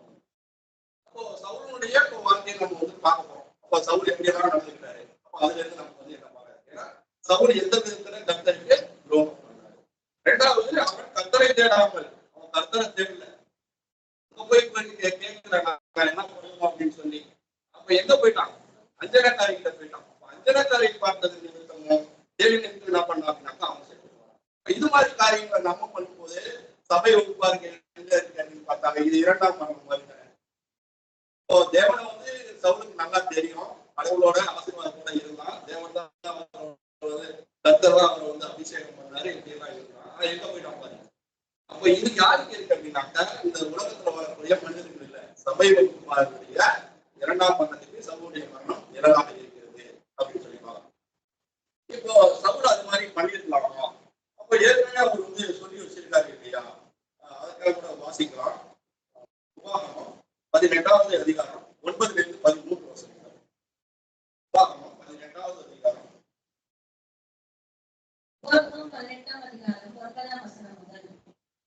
தேவனாகிய கர்த்தர் உனக்கு கொடுக்கும் தேசத்தில் நீ போய் சேரும் போது அந்த காரியம் செய்யும் அருவருப்புகளின்படி செய்ய கற்றுக்கொள்ள வேண்டாம். தன் மகளையாவது தன் மகளையாவது தீர்க்க பண்ணுகிறவனும், குறி சொல்கிறவனும், நாள் பார்க்கிறவனும், அஞ்சனம் பார்க்கிறவனும், சூனியக்காரனும், மந்திரவாதியும், சன்னதக்காரனும், மாயவித்தைக்காரனும், செத்தவர்களுக்கு குறி கேட்கிறவனும் உங்களுக்குள்ளே இருக்க வேண்டாம். இப்படி கட்டளைகளை செய்கிறவன் எவனும் கர்த்தருக்கு அருவருப்பானவன். இப்படிப்பட்ட அருவருப்புகளின் நிமித்தம் உன் தேவனாகிய கர்த்தர் அவர்களை உன் முன்னின்று துரத்தி விடுகிறார். உன் தேவனாகிய கர்த்தருக்கு முன்பாக நீ உத்தமனாய் இருக்க கடவாய். அப்ப உன் தேவனாகிய கர்த்தருக்கு முன்பாக நீ உத்தமனாய் இருக்க கடவாய். அவர் பரிசுத்தராய் இருக்கிறது போல நீங்களும் பரிசுத்தராய் இருக்கிறார் அப்படின்னு சொல்லிடுறாங்க. அப்போ உத்தமனாய் இருக்கணும் அப்படின்னாக்க என்ன சொல்றாரு அப்படின்னாக்க முன்னாடி சொன்ன எதையும் நீங்க பண்ணாத அப்படின்னு சொல்லி. அப்ப அந்த ஜாதிகள் செய்யும் அருவருப்புகளை செய்ய நீ கற்றுக்கொள்ள வேண்டாம். இந்த உலகத்துல எவ்வளவோ அருவருப்பு இருக்குன்னு சொல்லி பார்க்கணும். இப்ப நம்ம பொடி சொல்றது கூட எல்லாம் இருக்கு அப்படின்னு சொல்லி பார்க்கணும். இப்போ நாள் பார்க்கறது இருக்கும். இன்னைக்கும் பாத்தீங்க அப்படின்னாக்கா வீட்டுல ஒரு சுபகாரியம் அப்படின்னாக்கா உடனே வந்து நல்ல நாள் பாருங்க, நல்ல நேரம் பாருங்க அப்படின்னு சொல்லி பார்க்கணும். அப்ப நம்ம பார்க்கலாமா? அப்ப இது எவ்வளவு பெரிய ஒரு தவறா இருக்கு அப்படின்னு சொல்லி நம்ம வந்து பார்க்க வேண்டியிருக்கு. அப்போ அந்த அருவருப்புப்படி நீ வந்து என்ன பண்ணாக்க செய்யாத அப்படின்னு சொல்லி சொல்றாரு. அப்போ நாள் பார்க்கிறவனும், அஞ்சனம் பார்க்கிறவனும், சூனியக்காரி உன்னோட தேசத்துல வந்து இருக்கக்கூடாது அப்படிங்கிறத பார்க்கலாம். இங்க செத்தவர்களிடத்தில் குறி கேட்கிறவனும், இப்ப சவுல் என்ன பண்ணாரு, சாம்போடி அழுகிறாரு, அவர்கிட்ட போய் குறி கேட்கிறாங்க. அப்ப நல்லா இருக்கு, வேதத்துல ஏற்கனவே அவருக்கு வந்து சொல்லப்பட்டது. ஆனா என்ன பண்ணாரு அப்படின்னாக்க சவுல் போய் ஏன்னாக்க தேவன் ஏன் இந்த வார்த்தையை ரொம்ப அழுத்தமா சொல்றாருன்னா, இப்ப நம்ம பார்த்த வசனங்களுடைய அவர் எழுதி வச்சுட்டாரு, செத்தவன் வந்து ஒழுங்கி போயிடுறான் அப்படின்னு சொல்லி. இப்போ இந்த விஷயங்கள் பண்றதுனால மக்களுக்கு நன்மையான நன்மை இல்லை. ஏன்னா இந்த ஆவியில குறி கேட்க போகும்போது என்ன ஆகுனாக்க சில இடத்துல பாக்குறோம், சொந்த மகனே போய் பலி கொடுக்குறாங்க. இது கொடுத்தா அவனுக்கு வந்து செல்வம் ஐஸ்வர்யம் கிடைச்சிடும். அப்புறம் என்ன பண்ற, சிறு குழந்தைகளை பலியா கொடுக்கணும்னு சொல்லி குழந்தைகளை திருடிட்டு போய் அங்க வந்து கொடுக்குறது. இதனால மனிதனுக்கு நன்மை நடக்குதுன்னா நன்மையும் நடக்கல. இந்த தீய ஆவிகளை எப்படி நன்மை செய்யுது இல்லையா? தேவன் இருக்காரு, தேவன்கிட்ட போய் கேட்டுருக்கான். செத்தவங்கிட்ட போய் அந்த செத்த ஆவிகிட்ட போயிட்டு பண்ணா, இப்ப சாமுவேல் வந்து மரித்தவர், அவர் வந்து தேவனுக்கு கீழ்படுகிறவர். அவரு எப்ப வந்து தாவீதை அபிஷேகம் பண்ணிட்டாரோ அப்ப சவுல் மரிக்குமாகவும் சாமுவேல் போய் சவுலை பார்க்கலன்னு சொல்லி வேதத்துல வந்து வாசிக்கணும். அப்போ சாமுவேல் வந்து சவுலுக்கு ஆதரவா செயல்படுவாரா? சொல்லியிருப்பாரு? சொல்ல மாட்டாரு இல்லையா? அவர் போய் இறந்தவர். அப்ப வேதம் இப்ப நம்ம எல்லா வசனங்களும் பார்ப்போம், மருத்துவர்கள் ஒன்றும் மரியாதை தேவன் இப்படிதான் ஏற்பாடு பண்ணி வச்சிருக்காரு.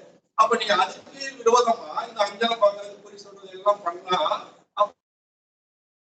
அப்போ தேவன் சொல்றதை விட்டுட்டு நீங்க எல்லாம் யார் சொல்றதை கேட்குறீங்க? மனிதர்கள் சொல்றதை வந்து கேட்கிற மாதிரி ஆயிடுறதுனால அப்ப தேவன் என்ன பண்ணிட்டாங்கன்னாக்கா கொஞ்சம் எழுதி வச்சிருக்காரு அப்படின்னு சொல்லி பார்க்கணும். இன்னொரு வசனம் கூட வாசிக்கலாம். லேவியர் 19வது அதிகாரம் 31. லேவியர் 19வது அதிகாரம் 31.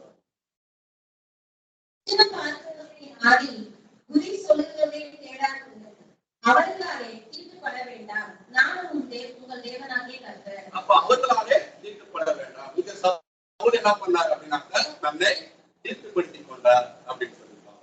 அப்போ தேவன் சொல்லக்கூடாது செய்யாத செஞ்சதுனால என்ன ஆயிடுச்சுனாக்க சவுலுக்கு அந்த மரணம் வந்தது அப்படின்னு சொல்லி பார்க்கிறோம்.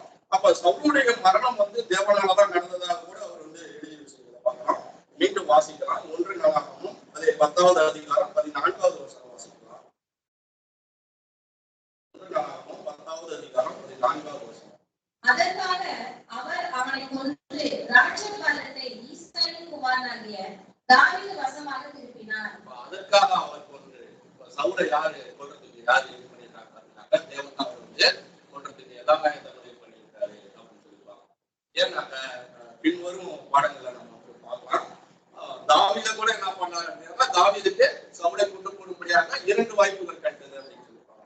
ஆனா என்ன பண்ணாரு அப்படின்னாக்க தாவீது வந்து அவர் வந்து கொண்டு போட்டாருன்னா தேவன் அபிஷேகம் பண்ணாங்க நான் வந்து கொல்ல மாட்டேன் அப்படின்னு சொல்லிட்டு 2 தடவை என்ன பண்ணாரு அப்படின்னாக்க அவர் தப்பி போவதற்கு அவர் வந்து உதவி செஞ்சாரு அப்படின்னு சொல்லிட்டு பார்க்கிறோம்.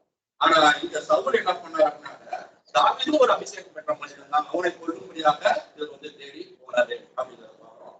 இப்போ நம்ம முதல்ல ஒரு பார்த்த அந்த அஞ்சனக்காரி மூலமா என்ன தெரிஞ்சுக்கணும் அப்படின்னாக்க அந்த குறி சொல்றது ஆவிகள் வந்து இல்ல அப்படிங்கிறத நம்ம வந்து தெரிஞ்சுக்கிறோம்.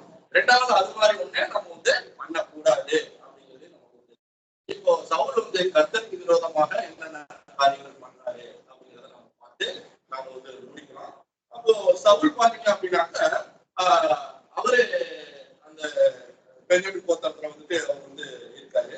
அப்போ அவரு கழுதைகளை காணலாம் அப்படின்னு சொல்லிதான் தேடிக்கு போறாரு. இப்ப தேடி போய் தான் என்ன பண்றாரு அப்படின்னாக்க சாமுவேலை வந்து சந்திக்கிறாரு. அப்ப சாமுவேல் என்ன பண்றாரு அப்படின்னாக்க கர்த்தர் சொன்ன மாதிரி அவரை வந்து ராஜாவாக அபிஷேகம் பண்ணினார் அப்படின்றத நம்ம வந்து பார்க்கலாம். அதற்காக வாசிக்கலாம். 1 சாமுவேல் 10வது அதிகாரம் 23-24 வருஷம். 1 சாமுவேல் 10வது அதிகாரம் 23-24 வருஷம். அப்பொழுது அவர்கள் ஓடி அங்கிருந்து அவனை அழைத்துக் கொண்டு வந்தார்கள். அவன் ஜனங்கள் நடுவே வந்து நின்ற போது எல்லா ஜனங்களும் அவன் தோளுக்கு கீழாக இருக்கத்தக்க உயரம் உள்ளவனாய் இருந்தான். அப்பொழுது சாமுவேல் எல்லா ஜனங்களையும் நோக்கி, கர்த்தர் தெரிந்து கொண்டவனை பாருங்கள், சமஸ்த ஜனங்களை கொண்டும் அவனுக்கு சமானமானவன் இல்லை என்றார். அப்பொழுது ஜனங்கள் எல்லாரும் ஆர்ப்பரித்து ராஜா வாழ்க என்றார்கள். சவுல அபிஷேகம் பண்ணும்படியாக தேடுறாங்க. சவுல எங்க போயிட்டாரு அப்படின்னாக்க தலவாடங்கள்ல ஒரு இடத்துல போயிட்டு ஒழுங்கிட்டாரு. அப்ப என்ன பண்றாங்கன்னா நீங்க கூட்டுவாங்க அப்படின்னு சொல்லி. அப்ப சவுல் பார்க்கும்போது எப்படி இருக்காங்கன்னா ரொம்ப உயரமா இருக்காரு. இஸ்ரேல் ஜனங்கள்லாம் எப்படி இருக்காங்க அப்படின்னாக்க அவருடைய தோளுக்கு கீழாக தான் இருக்காங்க. ரொம்ப ஒரு சௌந்தரியமானவும். அப்போ தோற்றத்துல ஒரு ராஜா எப்படி வேணுமோ அது மாதிரி ஒரு ராஜாவா இருந்திருக்காரு. ஏன் அப்படின்னாக்க இஸ்ரேல் ஜனங்கள் அப்படிதான் விரும்புறாங்க. ஏதாவது ராஜாலாம் எப்படி இருக்கணும், அப்படி கம்பீரமா இருக்கணும், ஒரு அழகா இருக்கணும், திடகாத்திரமா இருக்கணும், அவர் தான் ராஜாவை ஏற்றுப்பாங்க இல்லையா? ஆனா கர்த்தர் வந்து முகத்தை பாக்குறது இல்லை, அது இருதயத்தை தான் பாக்குறது. ஆனா முதல் டைம் அந்த ஜனங்களுக்கு உணர்த்துங்கிறதுக்காக என்ன பண்றாரு அப்படின்னாக்க அது மாதிரியான ஒரு ஆள் கொண்டு வந்து அவங்க வந்து நிறுத்துறாரு. அப்போ சாமுவேல் என்ன பண்றாரு அப்படின்னாக்க கர்த்தர் தெரிந்து கொண்டவரை நீங்க வந்து பாருங்க அப்படின்னு சொல்லி சாமுவேலுமே என்ன பண்றாரு அப்படின்னாக்க அவருக்கு ஒரு பெருமை. இவ்வளவு நாள் ராஜாவா இல்லாம இருந்தாங்க, இப்போ ஒரு ராஜா நம்ம வந்து கிடைச்சிட்டாரு, இந்த ராஜா எப்படி இருக்காரு பாருங்க அப்படின்னு என்ன பண்றாங்கன்னா ஜனங்கள்லாம் ராஜா வாழ்க அப்படின்னு சொல்லிட்டு நம்ம வந்து சத்தம் போடுறத நம்ம பார்க்கிறோம். அவ்வளவு ஒரு மகிழ்ச்சியா வந்து அவங்க வந்து என்ன பண்றாங்க அப்படின்னாக்க ஏத்துக்கிட்டாங்க அப்படின்னு சொல்லிட்டு நம்ம வந்து பார்க்கிறோம். அப்படி ராஜாவா ஏத்துக்கிட்டு இருக்கும்போது என்ன பண்றாங்க அப்படின்னாக்க அந்த நாவாசுங்கிற ஒரு அம்மோனியன் என்ன பண்றாங்க அப்படின்னாக்க அந்த யாபேசின் குடிகளை வந்து என்ன பண்றாங்க அப்படின்னாக்க உங்களோட கல்வி எல்லாத்தையும் நான் வந்து குடிக்கிறேன். யாபேசின் குடிகள் அவனோட சமாதானமா போறான்னு கூட யோசிக்கிறாங்க, பேசுறாங்க. ஆனா அவங்க வந்து உங்களுக்கு பண்ற நிந்தியை பார்த்து இஸ்ரேல் ஜனங்கள் எல்லாமே நடுக்கணும் அப்படின்னு வந்து சொல்றாங்க. அப்போ இவங்க என்ன பண்றாங்க அப்படின்னா இந்த யாபேசின் மனிதர்கள் வந்து நீங்க கொஞ்சம் டைம் கொடுங்க, நாங்க போய் இஸ்ரேல் ஜனங்களுக்கு எல்லாம் பேசிட்டு நாங்க வந்து உன்னோட யுத்தம் பண்ண முடியுமா நான் சமாதானமா போகணும்னு சொல்றோம் அப்படின்னு. அப்போ சவுல் என்ன பண்றாரு அப்படின்னா அப்பதான் முதல்ல ராஜாவா இருக்காரு. அப்ப என்ன பண்றாருன்னா அவரு வைராக்கியமா போய்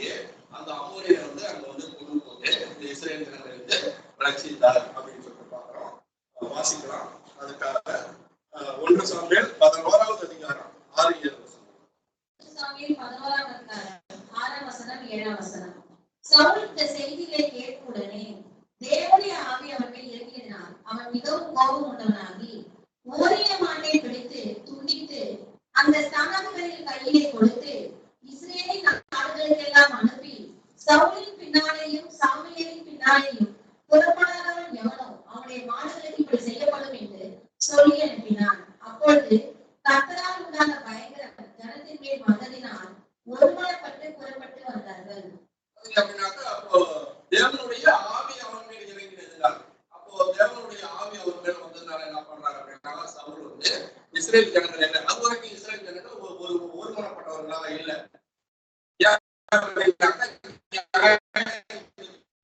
நியாயம் விசாரிச்சுட்டு இருக்காங்க. அப்போ கோத்திரத்துக்கு என்ன பண்றாங்க, அவங்க எல்லாம் எல்லாமே வந்து தனியா இருக்கிறாங்க. அப்ப இப்பதான் முதல்ல ஒரு ராஜா வந்திருக்காரு. அப்ப சவுல் என்ன பண்றாரு அப்படின்னாக்க, இந்த மாதிரி ஒரு காரியம் செஞ்சு எல்லாரும் என்ன பண்ணுங்க அப்படின்னாக்க, எனக்கு பின்னாடியும் சவுலுக்கு பின்னாடி வாங்க, நீங்க எல்லாம் வரலனாக்க உங்களுக்கு வந்து தண்டிச்சு மாதிரி பண்ணி இஸ்ரேல் ஜனங்களை எல்லாம் கூட்டிட்டு போய் என்ன பண்றாங்கன்னா ஒரு மிகப்பெரிய ஒரு யுத்தம் நடத்தி யாபேசின் மனிதர்களை என்ன பண்ணாங்க அங்க வந்து வச்சுட்டாரு அப்படின்னு சொல்லுவாங்க. அப்போ சவுல் முதல்ல என்ன பண்றாரு அப்படின்னா தேவனுக்கு அந்த கீழ்படுத்தி தான் இருக்காரு அப்படின்னு. அப்போ அதுக்கு அடுத்து நம்ம வசனம் படிச்சா ரொம்ப நேரம் ஆகும்னு நினைக்கிறேன். ஆனா எல்லாமே தெரிந்த சம்பவங்கள் தான், அதை நம்ம வந்துட்டு பார்த்துட்டு அப்படியே வந்துட்டு வரலாம். அதுக்கப்புறம் பாத்தீங்க அப்படின்னாக்க பெலிஸ்தர்கள் வந்து என்ன பண்றாங்கன்னா மறுபடியும் வந்து அந்த யுத்தத்துக்கு வராங்க. அப்போ சாமுவேல் என்ன பண்ணணும், சாமுவேல் தான் வந்து அங்க பலி செய்யறதுக்கு யுத்தத்துக்கு வந்து அனுப்பணும்.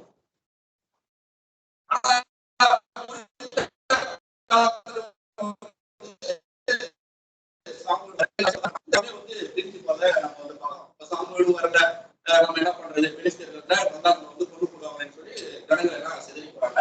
அப்ப என்ன பண்றாரு அப்படின்னா சவுல் போய் சர்வாங்க அது வந்து பண்ணலாமா, லேவியர்கள் தான் பண்ணணும், ஆசாரியர்கள் தான் பண்ணணும், யாரையும் சாமுவேல் தான் வந்து பண்ணணும். இவர் என்ன பண்றாரு அப்படின்னாக்க மக்களுக்கு பயந்ததுனால என்ன பண்ணாருனாக்க சாமுவேல் வந்து கேட்கும்போது இப்படி சொல்றாரு, ஜனங்கள் எல்லாரும் சிதறி போறதை பார்த்துட்டு நான் மக்களுக்கு பயந்ததுனால நான் என்ன பண்றேன் அப்படின்னாக்க நானே சர்வாங்க அப்போ அப்ப என்ன அப்படின்னாக்க நீ சாமுவேல் என்ன சொல்றாரு அப்படின்னாக்க நீ செஞ்சது தவறு அப்படின்னு சொல்றாங்க. அப்போ இரண்டாவது ஒரு காரியம் பாத்தீங்க அப்படின்னாக்க அப்போ தேவன் என்ன சொல்றாரு, நீ போய் அமலேக்கியர்களை என்ன பண்ண அப்படின்னாக்க மரங்கடித்து அவர்கள் இருக்கிற மிருக ஜீவன்கள் எல்லாரையும் நீ என்ன பண்ண அப்படின்னாக்க கொன்று போடு அப்படின்னு சொல்றாரு. ஆனா சவுல் போயிட்டு அதே மாதிரி செஞ்சாங்கன்னா இல்ல.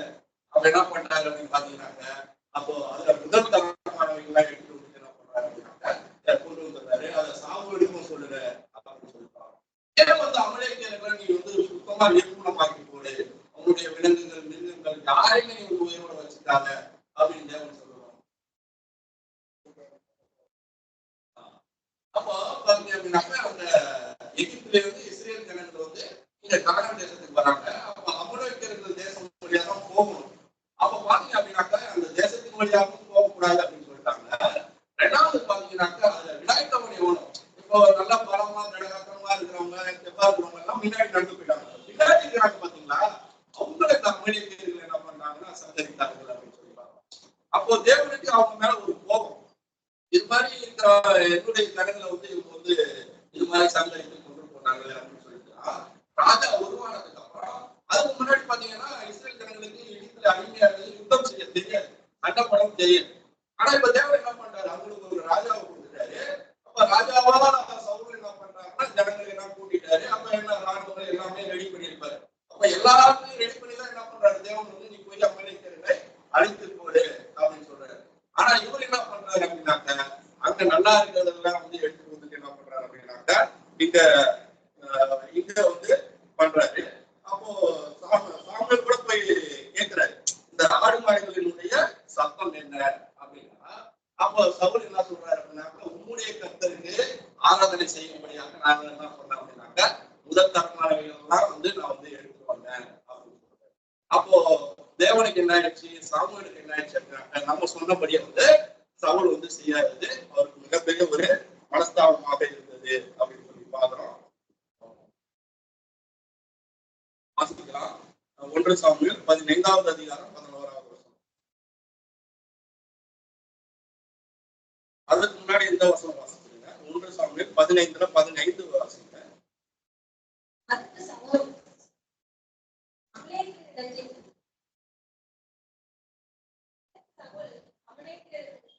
கொண்டு வந்தார்கள். ஜனங்கள் ஆடு மாடுகளின் நலமானவைகளை உம்முடைய தேவனாகிய கர்த்தருக்கு பலியிடும்படிக்கு தப்ப வைத்தார்கள். மற்றவர்களை முற்றிலும் அழித்து போட்டோம் என்றான். என்ன சொல்றாங்கன்னா, ஜனங்கள் ஆடு மாடுகளின் நலமானவைகளை உம்முடைய தேவனாகிய கர்த்தருக்கு, நம்முடைய தேவனாகிய கர்த்தருக்கு இவர் சொல்லணும் இல்லையா? இவர் என்ன சொல்றாரு? அப்போ சாமுவேலுக்கு உம்முடைய தேவனாகிய கர்த்தருக்கு அப்படின்னு சொல்றாரு. அப்ப இது மாதிரி வந்து சவுல் வந்து அங்க வந்து மாறி போனதை பாக்குறோம். மற்றொரு என்ன சொல்றாரு அப்படின்னாக்க, தன்னுடைய செயலை நியாயப்படுத்தும்படிக்கு என்ன சொல்றாரு அப்படின்னாக்க, வழியிடும்படிக்கு தப்ப வைத்தார்கள், மற்றவைகளை முற்றிலும் மறுத்து போட்டோம். எல்லாத்தையும் வந்து நான் வந்து எல்லாத்தையும் எடுத்து வந்ததில்ல, நான் வந்து அழிச்சு போட்டுட்டு கொஞ்சம் தான் எடுத்து வந்தேன். முழுவதும் வந்து பொய் கிடையாது, கொஞ்சம் உண்மை இருக்கு அப்படிங்கிற மாதிரி சொல்றாரு. அதுக்கு நாம என்ன சொல்லிட்டாருன்னா, உம்முடைய தேவனாகிய கர்த்தருக்கு அப்படின்னு சொல்லி. அப்போ பவுல் அந்த சவுலை ராஜாவாக்கியது நம்ம வந்து தேவனுக்கு ஒரு மனஸ்தாபமாக மாறிவிட்டதை நம்ம வந்து பார்க்கிறோம். 1 சாமுவேல் 15வது அதிகாரம் அதிலே 11வது வசனம் வாசிக்கிறோம். நான் சவுலை ராஜாவாக்கினது எனக்கு மனஸ்தாபமாய் இருக்கிறது. அவன் என்னை விட்டு திரும்பி என் வார்த்தைகளை நிறைவேற்றாமல் போனான் என்றார். அப்பொழுது சாமுவேல் மனம் நொந்து ராமுழுதும் கர்த்தரை நோக்கி கூப்பிட்டான். பாத்தீங்க அப்படின்னாக்க, அப்போ எனக்கு நான் சவுலை ராஜாவாக்கிறது எனக்கு மனஸ்தாபமா இருக்கு அப்படின்னு சொல்றாரு. ஆனா இந்த காரியத்தை வந்து நிறைவேற்றாத நிமித்தம் சவுல் வந்து செஞ்சுட்டு போய் துணிட்டாரு. ஆனா இந்த சாமுவேல் என்ன பண்றாரு அப்படின்னாக்க, அப்பொழுது சாமுவேல் மனம் நொந்து ராம் முழுவதும் கர்த்தரை நோக்கி கூப்பிட்டான்.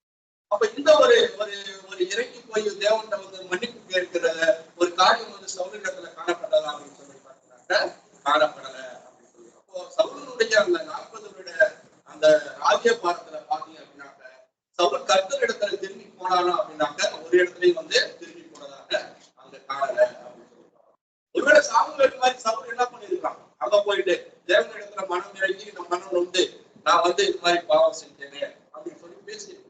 ஆனா தாவீது விஷயத்துல நம்ம வந்து பாக்குறோம், அந்த குழந்தை இறந்து போற வரைக்கும் என்ன பண்றாரு, தாவீது வந்து என் குழந்தையை காப்பாத்துன்னு சொல்லி அவர் அண்ணா அந்த எந்த ஒரு போஜனமும் வந்து குசிக்காம அந்த சங்கமுறைகளை முடித்து என்ன பண்றாரு அப்படின்னாக்க, அவர் தரையில கிடந்து வந்துட்டு உபவாசம் இருந்தாங்க அப்படின்னு சொல்லிட்டு நம்ம வாசிக்கிறோம்.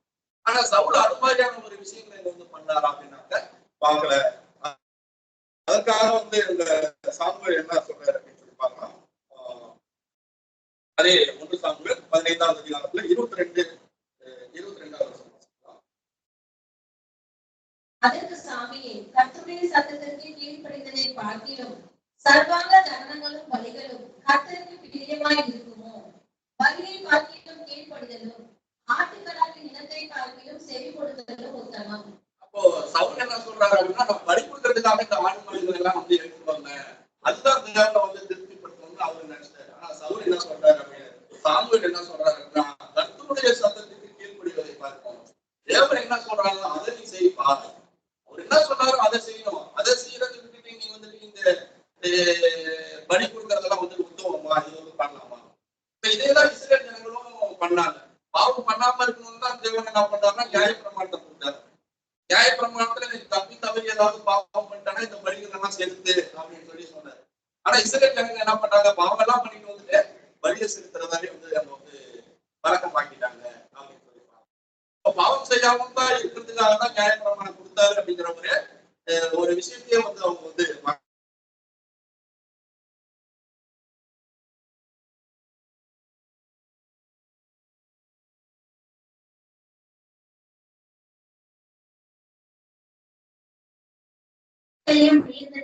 பாவம் செய்தேன்.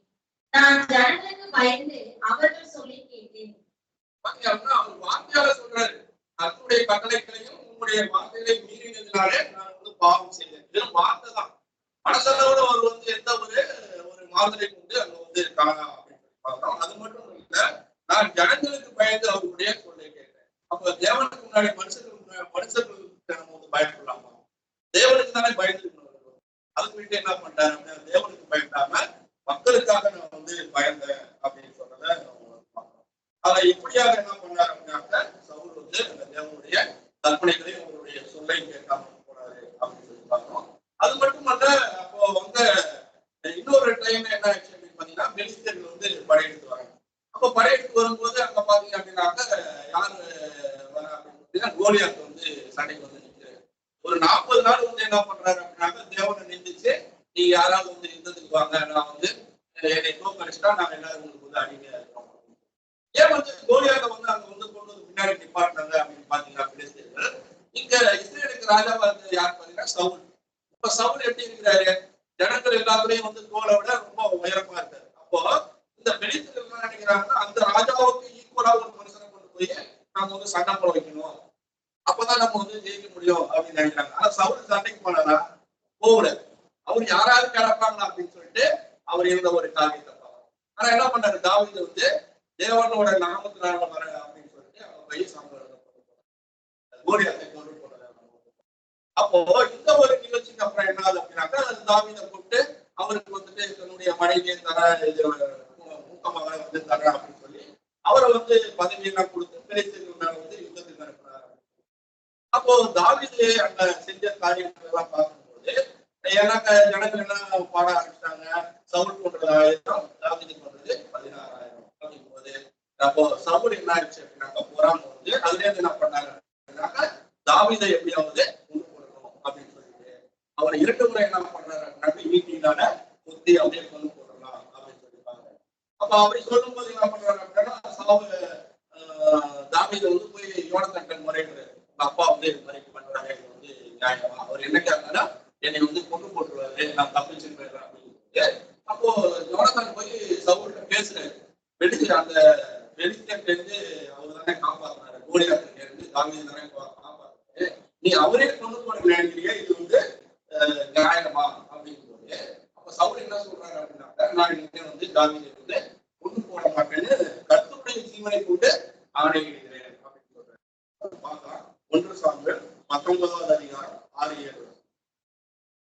19ஆம் அதிகாரம் 6ஆம் வசனம் 7ஆம் வசனம். சவுல் யோனத்தானுடைய சொல்லை கேட்டு அவன் கொலை செய்யப்படுவதில்லை என்று கர்த்தருடைய ஜீவனை கொண்டு ஆணையிட்டான். பின்பு யோனத்தான் தாவீதை அழைத்து அந்த வார்த்தைகள் எல்லாம் அவனுக்கு அறிவித்து அவனை சவுல் அண்டையிலே கூட்டிக் கொண்டு போய்விட்டான். அப்படியே அவன் முன்போலவே அவனுடைய சமூகத்தில் இருந்தான். அப்போ ஒரு சமாதானத்தை என்ன பண்ணாரு அப்படின்னாக்கா இந்த யோனத்தான் வந்து பண்ணாரு அப்படின்னு சொல்லி பார்த்தோம். சவுல் என்ன பண்ணாரு அப்படின்னாக்கா சும்மா கூட சொல்ல நான் அவனை கொலை செய்யப்படுவதிலிருந்து கர்த்தருடைய ஜீவனை கொண்டு ஆணையிட்டேன். அப்ப ஆணையிட்டாரு. அந்த ஆணையில அவர் வந்து உறுதியா இருந்தார் அப்படின்னு சொல்லி பார்த்தா அப்ப உறுதியா இல்லை அப்படின்னு சொல்லி பார்த்தா அப்ப மீண்டும் என்ன பண்றாரு அப்படின்னாக்கா எப்படியாவது வந்து தாவீதை வந்து கொண்டு போகிறாரு. அப்போ தாவீது என்ன பண்றாரு அப்படின்னாக்கா அவர் தப்பிச்சு வனாந்தரத்துக்கு போறாரு. அப்போ வனாந்தரத்துக்கு போகும்போது கிட்டத்தட்ட 10 வருஷம் என்ன பண்றாரு அப்படின்னாக்கா தாவீதை எப்படியாவது வந்து கொண்டு போடணும் அப்படின்னு சொல்லிட்டாங்க. அப்போ ஒரு இடத்துல அவங்க ஒழிஞ்சிட்டு இருக்கும்போது எங்கேதி வனாந்தரத்துல இருக்கும்போது என்ன ஆகுறாரு அப்படின்னாக்கா ஒரு சவுல் வந்து காலை காட்டி கிடைக்க போகும்போது அவருடைய சால்வையினுடைய ஒரு ஓரத்தை அறுத்து போய் என்ன பண்றாரு அப்படின்னாக்கா தாவீது சொல்றாரு, நான் உன்னை வந்து கொண்டு போட்டுருன்னா கொண்டு போட்டுருக்கலாம், ஆனா வந்து நான் அது மாதிரி செய்ய மாட்டேன். உங்களுக்கு செய்ய வேண்டிய வேலை நாட்டுல நிறைய இருக்கு, நீங்க என் மேல வந்து யாரும் சொல்றாங்க என்னை வந்து கொள்றதுக்கு தேடுறீங்க அப்படிங்கும் போது என்ன சொல்றாரு அப்படின்னாக்கா உடனே வந்து மாறி அவர் என்ன பண்றாரு அப்படின்னாக்கா நீ என்னை பார்க்கலாம் நீதிமான் அப்படின்னு சொல்றாரு. 1 சாமுவேல் 24வது அதிகாரம் 14-18 வசனம். 1 சாமுவேல் 24ஆம் அதிகாரம் 14ஆம் வசனம் முதல். தாவீது இந்த வார்த்தைகளை சவுலோடு சொல்லி முடித்த பின்பு சவுல் என் குமாரனாகிய தாவீதே இது உன்னுடைய சத்தம் அல்லவா என்று சொல்லி சத்தமிட்டு அழுது தாவீதை பார்த்து நீ என்னை பார்க்கிலும் நீதிமான், நீ எனக்கு நன்மை செய்தால் நானும் உனக்கு தீமை செய்தேன். நீ எனக்கு நன்மை செய்ததை இன்று இழக்கப்படினாய். கர்த்தர் என்னை உன் கையில் ஒப்புக் கொடுத்திருந்தும் நீ என்னை கொன்று போடவில்லை. நீ எனக்கு நன்மை செய்ததை என்று விளக்கப்படினாய், கர்த்தர் என்னை உன் கையில் ஒப்புக் கொடுத்திருந்தும் நீ என்று என்னை கொன்று போடவில்லை. அப்போ அந்த சந்தர்ப்பம் வாய்க்கும் போதெல்லாம் என்ன பண்றாரு அப்படின்னாக்க சவுல் வார்த்தையினாலதான் வந்து சொல்றாரு. ஆனா மனசளவுல அவர் வந்து திருந்தவே இல்லைன்னு பார்க்கிறோம். அந்த கிரிகளினாலையும் அவர் வந்து திருந்தவே இல்லை அப்படின்னு சொல்லிப்பாங்க. அப்ப இந்த ஒரு முறைதான் பண்ணாரா அப்படின்னு பார்த்தா இன்னொரு தடவை என்ன பண்றாருன்னா மறுபடியும் என்ன பண்றாரு அப்படின்னா அவர் வந்து தோட்டிட்டு போறாரு. அப்ப வடாந்திரத்துல என்ன பண்றாங்கன்னா 3000 பேர்களோட போய் அங்க வந்து சவுல் வந்து படுத்திருக்காரு. அப்ப தாவீது என்ன பண்றாரு, போய் அங்க இருக்கிற அந்த ஈட்டியையும் அந்த சொம்பையும் வந்து எடுத்துட்டு வந்துடுறாரு அப்படின்னு சொல்லிப்பாங்க. எடுத்துட்டு வந்துட்டு என்ன பண்றாரு, அங்க நின்று கூப்பிடுறாரு அப்னரை. ஏன் அப்னரை கூப்பிடுறாரு, அப்னர் தான் சவுல் படை தளபதி அவரும் அந்த தூங்கிட்டு இருந்தான். 3000 பேர் தூங்குறாங்க ராஜாவை சுத்தி.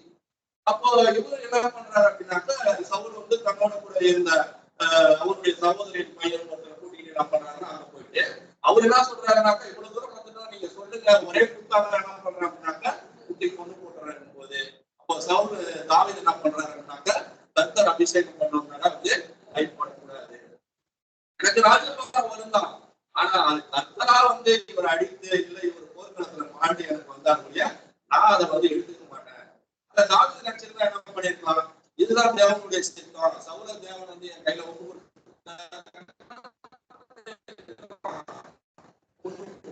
ஆனா அது மாதிரி அப்ப அங்க வந்து அப்போ என்ன பண்றாரு அப்படின்னாக்க 26வது அதிகாரம் 21வது வசனம். அப்பொழுது சவுல் நான் பாவம் செய்தேன், என் குமாரனாகிய தாவீதே திரும்பி வா, என் ஜீவன் இன்றைய தினம் உன் பார்வைக்கு அருமையா இருந்தபடியா இனி உனக்கு ஒரு பொல்லாப்பும் செய்யேன், இதோ நான் மதிய சொன்னால் மகா பெரிய தப்பிதம் செய்தேன் என்றான். இப்போ என்ன பண்றாருன்னா நான் பாவம் செய்தேன் அப்படின்னு சொல்லி சொல்றாரு. அப்ப இப்படி எல்லாம் பேசினாருன்னா தாவீதை என் கூட வா அப்படின்னு சொல்லி கூப்பிடுறாரு. தாவீது கூட போனாங்கன்னா போகல. ஏன்னா தாவீதுக்கு என்ன தெரிஞ்சிருச்சு, சவுலோட படம் நல்லா தெரிஞ்சதுனால என்ன பண்றாரு அப்படின்னாக்க நீங்க உங்க வழியா போங்க நான் என் வழியா போறேன்னு சொல்லிட்டு போயிடுறாரு. அப்ப இப்படியெல்லாம் வந்து சவுல் என்ன பண்றாரு அப்படின்னாக்க மீண்டும் மீண்டுமாக வார்த்தைனால வந்து மன்னிப்பு கேட்கிறாரு தவிர அதுவும் மனிதர்கள் இடத்துல யாருன்னா கேட்கிறாரு தாவீதுக்காக கேட்கிறாரு. ஒரு இடத்துல போய் என்ன பண்ணலாம் அப்படின்னாக்க அவர் வந்து தேவனுடைய சன்னிதியில கர்த்தருடைய சன்னிதியில போய் நான் இப்படி வந்து பாவம் செஞ்சேன்னு அவர் வந்து அப்ப வந்து பண்ணல அப்படின்னு சொல்லிட்டு நம்ம வந்து பார்க்கிறோம். அப்போ இப்படியாப்பட்ட மனிதனாக என்ன பண்ணாரு அப்படின்னாக்க சவுல் வந்து அபிஷேகம் பண்ணப்பட்ட ஒரு மனிதனாக அப்ப ஆரம்பத்துல என்ன பண்ணாரு அப்படின்னாக்க நல்ல ஒரு மனிதனாக தான் ராஜாவாக தான் அவருக்கு வாழ்ந்தார். ஆனா காலப்போக்குல என்ன ஆச்சு அப்படின்னாக்க அவருடைய சுயநலம் என்னன்னாக்க தன்னுடைய மகன் தான் அடுத்தது ராஜாவாகும் அந்த ஒரு சுயநலம். ரெண்டாவது எதிர்காலத்தை பற்றிய பயம், எங்க தாவீதை விட்டோம்னா தாவீது நம்ம வந்து கொண்டு போட்டுருவாரோ. அப்ப இந்த ரெண்டு விஷயங்கள் மற்றும் அந்த தாவீதின் மேலே ஏற்பட்ட ஒரு பொறாமை, இந்த 3 விஷயங்கள்னால என்ன பண்ணாரு அப்படின்னாக்க சவுல் வந்து தேவனை விட்டு பின்வாங்கி அரசியல போய் பெலிஸ்தர்கள் வந்து அவர் போனாங்க அப்படின்னு சொல்லி பார்க்கணும். அப்போ அது மாதிரியான விஷயங்கள் நம்ம இடத்துல வந்து காணப்படக்கூடாது அப்படின்னு சொல்லி பார்க்கணும். அப்ப நம்மளும் என்ன பண்றோம் அப்படின்னாக்க தேவன் இடத்துல வந்து அந்த நம்ம வந்து உடன்படிக்கை விஷயத்தை நம்ம என்ன பண்றோம் அப்படின்னாக்க தேவனுக்கு நம்ம வந்து ஒப்பு கொடுக்கணும். அப்போ ஒப்பு கொடுக்கும் போது நம்ம ஒவ்வொருவரும் என்ன பண்றோம் அப்படின்னாக்க எப்படி வந்து தேவன் வந்து சவுலை வந்து அபிஷேகம் பண்றாரோ அது மாதிரிதான் நம்ம வந்து இருக்கோம். அப்ப நமக்கு முன்னாடி 2 பாடங்கள் வந்து வைக்கப்பட்டிருக்கிறது அப்படின்னு சொல்லி சவுலா இருக்கிறோமா தாவீதா இருக்கிறோமா. அப்ப சவுலுடைய வாழ்க்கையில் நடந்த இந்த சம்பவங்கள்லாம் வந்து நமக்கு வந்து ஒரு பாடமா இருக்கு அப்படின்னு சொல்லி பார்க்கலாம். அப்ப சவுலுக்கு ஏற்பட்ட மாதிரியான சோதனைகள் என்ன பண்ணோம் அப்படின்னாக்க நமக்கு வரும். அப்ப அது மாதிரி சோதனைகள்ல நம்ம வந்து என்ன மாதிரி நடந்துக்கிறோம், நம்ம வந்து தாவீது மாதிரி இருக்க போறோமா சவுல் மாதிரி இருக்க போறோமா. முழுக்க முழுக்க சவுல் என்ன பண்ணார் அப்படின்னாக்க அந்த சுயநலம் வாசிக்கலாம் பாருங்க. 1 சாமுவேல் 20வது அதிகாரம் 31வது வசனம். 1 சாமுவேல் 20வது அதிகாரம் 31வது வசனம். 1 சாமுவேல் 20வது அதிகாரம் 31வது வசனம். ஈசாயின் மகன் பூரிமேல் உயிரோடு இருக்கும் நாள் வரையிலும் நீயானாலும் உன் ராஜ்யபாரமானாலும் நிலைப்படுவதில்லை. இப்போதே அவனை அழைப்பித்து என்னிடத்தில் கொண்டு அவன் சாக வேண்டும் என்றான். அப்போ தாவீது பூமியில இருக்கிற வரைக்கும் என்ன பண்ணாரு அப்படின்னாக்க நீயானாலும் உன் ராஜ்யபாரமானாலும் நிலை நிறுத்தப்படுவது யார்கிட்ட சொல்றாரு, யோனத்தான்கிட்ட சொல்றாரு. இப்ப சவுலுக்கு அப்புறம் அவருடைய மகனாகிய யோனத்தான் தான் வரணும். அப்போ தாவீது ராஜாவாயிடுவாரோ அப்படிங்கிற ஒரு சுயநலம், ஒரு பொறாமை, ஒரு எதிர்கால பயம், தாவீது ராஜாவான நம்ம வந்து கொண்டு போட்டுருவாரோங்கிற ஒரு பயம் எல்லாம் என்ன ஆச்சு அப்படின்னாக்க முழுக்க முழுக்க தேவனுடைய சித்தம் என்னவோ அது நடக்கட்டும் அப்படின்னு சொல்லி தேவனுடைய கையில வந்து ஒப்படைக்காம சவுல் என்ன பண்றாரு அப்படின்னா எப்படியாவது வந்து தாவீதை கொண்டு போடணும் அப்படின்ட்டு போயிட்டாரு அப்படின்னு சொல்லிருக்காங்க. அது மட்டுமல்ல அவர் மறுபடியும் எங்க போயிட்டாரு பாத்தீங்கன்னாக்க அந்த அஞ்சனக்காரிகிட்ட போயிட்டாரு அப்படின்னு சொல்லிருக்காங்க. தேவனுடைய மறுதளிப்பு மட்டுமல்ல முற்றிலுமாக என்ன பண்றாரு அப்படின்னா தேவனத்தை விலகி தேவன் என்ன பண்ண சொல்லக்கூடாதுன்னு சொன்னாரோ அதை போய் செய்யறவராக அங்க மாறி போனாரு அப்படின்னு சொல்லிருக்காங்க. அப்போ நம்மளுடைய வாழ்க்கையிலும் பாத்தீங்க அப்படின்னாக்க எத்தனையோ சந்தர்ப்பங்கள்ல சூழ்நிலைகள்ல எனக்கு பின்னாடி இதுதான் நடக்கணும், எனக்கு தான் அது கிடைக்கணும் இப்படிங்கிற ஒரு பரவலான ஒரு எண்ணங்கள் ஆசைகள் நமக்கும் வரும் அப்படிங்கிறத. அப்போ அது மாதிரியான சந்தர்ப்பங்கள்ல நம்ம என்ன பண்ணணும் அப்படின்னாக்க இதெல்லாம் ஒரு எச்சரிப்பாகவும் ஒரு போதனையாக அப்ப தேவனுடைய சித்தம் என்னவோ அது நடக்கும். எப்படி வந்து ஒரு கொண்டு போடக்கூடிய ஒரு வாய்ப்பு கிடைத்தாலும் கூட என்ன பண்றாரு அப்படின்னாக்க, நீங்கள் வந்து தீமைக்கு தீமை செய்யாமல் தீமைக்கு நன்மை செய்கின்ற மாதிரி. அப்போ தாவீது என்ன பண்ணிருக்கலாம் அப்படின்னாக்க, 10 வருஷ காலமா சவுல் இப்படி என்ன கொண்டு போட தேடுறாரு, அவரை கொண்டு போட்டா எனக்கு விஷயம் முடிக்கணும்னு சொல்லி பண்ணாருன்னா தேவன் சித்தம் என்னவோ அது நடக்கும்னு சொல்லிட்டு அவ்வளவு உபத்திரவங்களை தாங்கினாரு அப்படின்னு சொல்லியிருக்காங்க. அப்போ அந்த 10 வருட வனாந்தர பயணம் தாவீதுடைய அந்த உபத்திரவம் எப்படி இருக்கு அப்படின்னு பாத்தீங்கன்னா, அப்ப புது சிருஷ்டியினுடைய இந்த சுவிசேஷ ஒரு யுகத்துல நமக்கு கிடைக்கக்கூடிய உபத்திரவங்களுக்கு நிழலாக இருக்கிறது. இன்னொரு பாடத்துல நம்ம பார்க்கிறோம், தாவீது எப்படி எல்லாம் வந்து நடந்துட்டாருன்றத இன்னொரு பாடத்துல பார்க்கலாம். ஆனா இன்றைய பாடத்துல நம்ம என்ன பார்க்கிறோம் அப்படின்னாக்க, சவுலிடமிருந்து நம்ம வந்து என்ன பண்ணக்கூடாது அப்படிங்கிற விஷயங்களை நம்ம வந்து பார்க்கிறோம். அது மட்டுமல்ல, சவுலுடைய மரணம் பாதிக்க அப்படின்னாக்க, அப்போ பெலிஸ்தர்கள் என்ன பண்ணாங்கன்னா ரொம்ப நெருங்கி வந்துட்டாங்க. நிறைய அந்த வில்வீர வீரர்கள் என்ன பண்ணாங்கன்னா சவுலை நெருங்கி ரொம்ப வில் பட்டதுனால என்ன ஆச்சுன்னா, அம்புகள் பட்டதுனால சவுல் ரொம்ப காயமாயிட்டாரு. அவரை தெரிஞ்சிச்சு, இனிமேல் நம்ம வந்து யுத்தத்துல வந்து ஜெயிக்க முடியாது. ஏன்னா அஞ்சரக்காரியை பார்க்க போகும்போதே என்ன இருக்காரு, அவர் வந்து ரொம்ப சோர்வா தான் இருக்காரு. இப்ப எதுவும் நடக்கவே முடியல. அதுவும் இல்லாம இந்த தாவீதை கொல்லணும்னு சொல்லி ஒரு வனாந்தரத்துல வந்து அடைஞ்சதுல என்ன ஆச்சு அப்படின்னாக்க, ஒரு ராஜா திடகாத்திரமா இருக்க முடியுமா? ரொம்ப வந்து டயர்ட் ஆயிட்டாரு, வயசாயிடுச்சு. அதனால என்ன பண்ணாரு அப்படின்னாக்க, அப்போ ஒரு முடிவு வந்துட்டாரு, இந்த பெலிஸ்தர் கையால நம்ம வந்து சாகிறத விட என்ன பண்ணலாம் அப்படின்னாக்க, நம்மளே வந்து செத்து போறான்னு சொல்லி ஈட்டியை வச்சு என்ன பண்றாரு, அவனுடைய ஃபர்ஸ்ட் ஆயுதத்தாரி என்ன பண்றாருன்னா, நீ வந்து கொண்டு போட அப்படின்னு சொல்றாரு. ஆனா ஆயுதத்தாரி என்ன பண்றான் அப்படின்னாக்கா, நான் வந்து கொண்டு போட மாட்டேன் போது இவரே ஈட்டியை நட்டு இவரே வந்து என்ன பண்றாருன்னாக்க மேல வந்துடுறாரு. ஏன்னா அந்த புரஜாதி ராஜாக்கள்கிட்ட இது மாதிரி ராஜாக்கள் மாட்டாங்கன்னா என்ன பண்ணுவாங்கன்னா, ரொம்ப வந்து அவங்களை வந்து உபத்திரப்படுத்துவாங்க. இப்ப நம்ம கூட இசைக்கிய ராஜா கூட என்ன பண்ணாரு அப்படின்னாக்கா, அவங்க பிடிச்சி என்ன பண்ணாங்க, வெங்கல கரண்டிகள் போட்டு அவருடைய குமாரனுடைய கண்களை என்ன பண்றாங்க, பிடிக்கிட்டோம் அப்படின்னு சொல்லி பார்க்கணும். அப்போ அது மாதிரி எல்லாம் வந்து புரஜாதி ராஜாக்கள்கிட்ட நம்ம வந்து மாட்டி சித்திரவதைப்படுறத விட என்ன பண்ணலாம் அப்படின்னாக்க, நம்மளே வந்து இறந்துடலாம் அப்படின்னு சொல்லிட்டு இறக்குறாரு. ஆனா பாத்தீங்கன்னா அப்படியே உயிர் போகல. அப்ப அங்க என்ன பண்றான் அப்படின்னாக்க, இன்னொரு அவன் வந்து என்ன பண்றான் அப்படின்னாக்கா, அவனை கொண்டு போடணும்னா அவன் என்ன பண்றான் அப்படின்னாக்க, சவுலை கொண்டு போட்டு அவருடைய கிரீடத்தையும் அவருடைய கடகத்தையும் போய் தாவீதை வந்து சந்திக்கிறத நம்ம வந்து பார்ப்போம். இப்படியாக ஒரு கொடுமையான ஒரு மரணம் வந்து அவருக்கு இருந்தது அப்படின்னு சொல்லுவாங்க.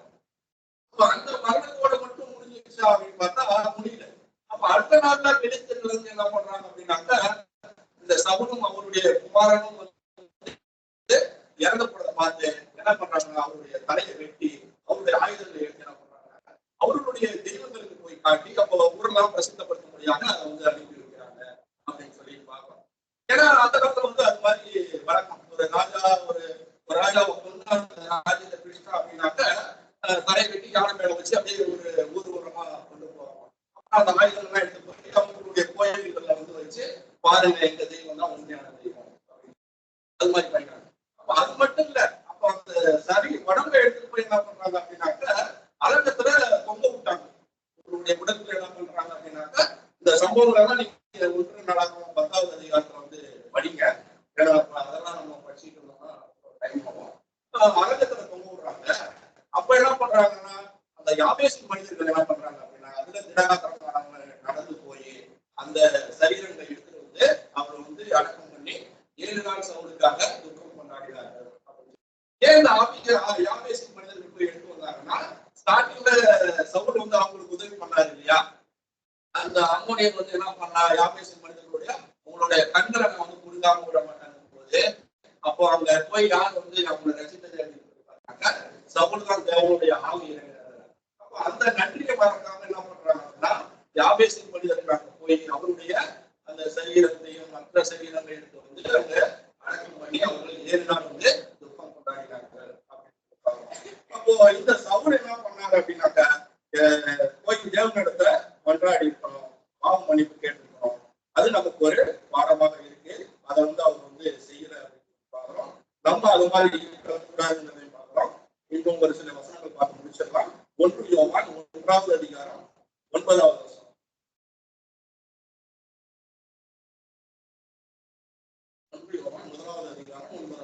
நம்முடைய பாவங்களை நாம் அறிக்கையிட்டால் பாவங்களை நமக்கு மன்னித்து எல்லா அநியாயத்தையும் நீக்கி நம்மை சுத்திகரிப்பதற்கு அவர் உண்மையும் நீதியும் உள்ளவராய் இருக்கிறார்.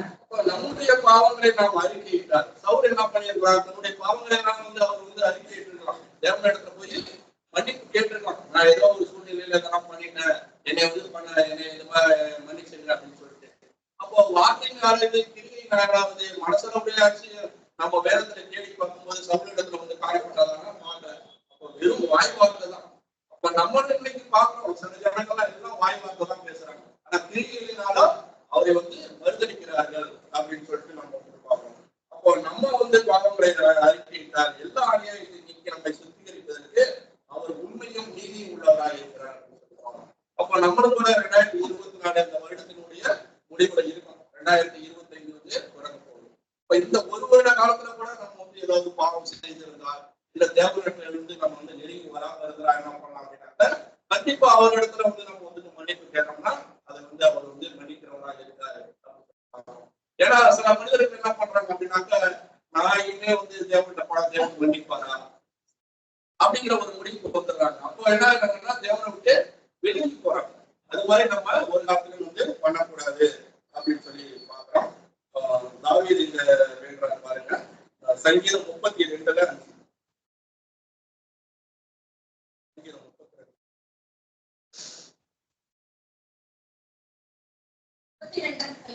முதலாம் வசனம் 5ஆம் வசனம். என் பாவத்தை உமக்கு அறிவித்தேன்.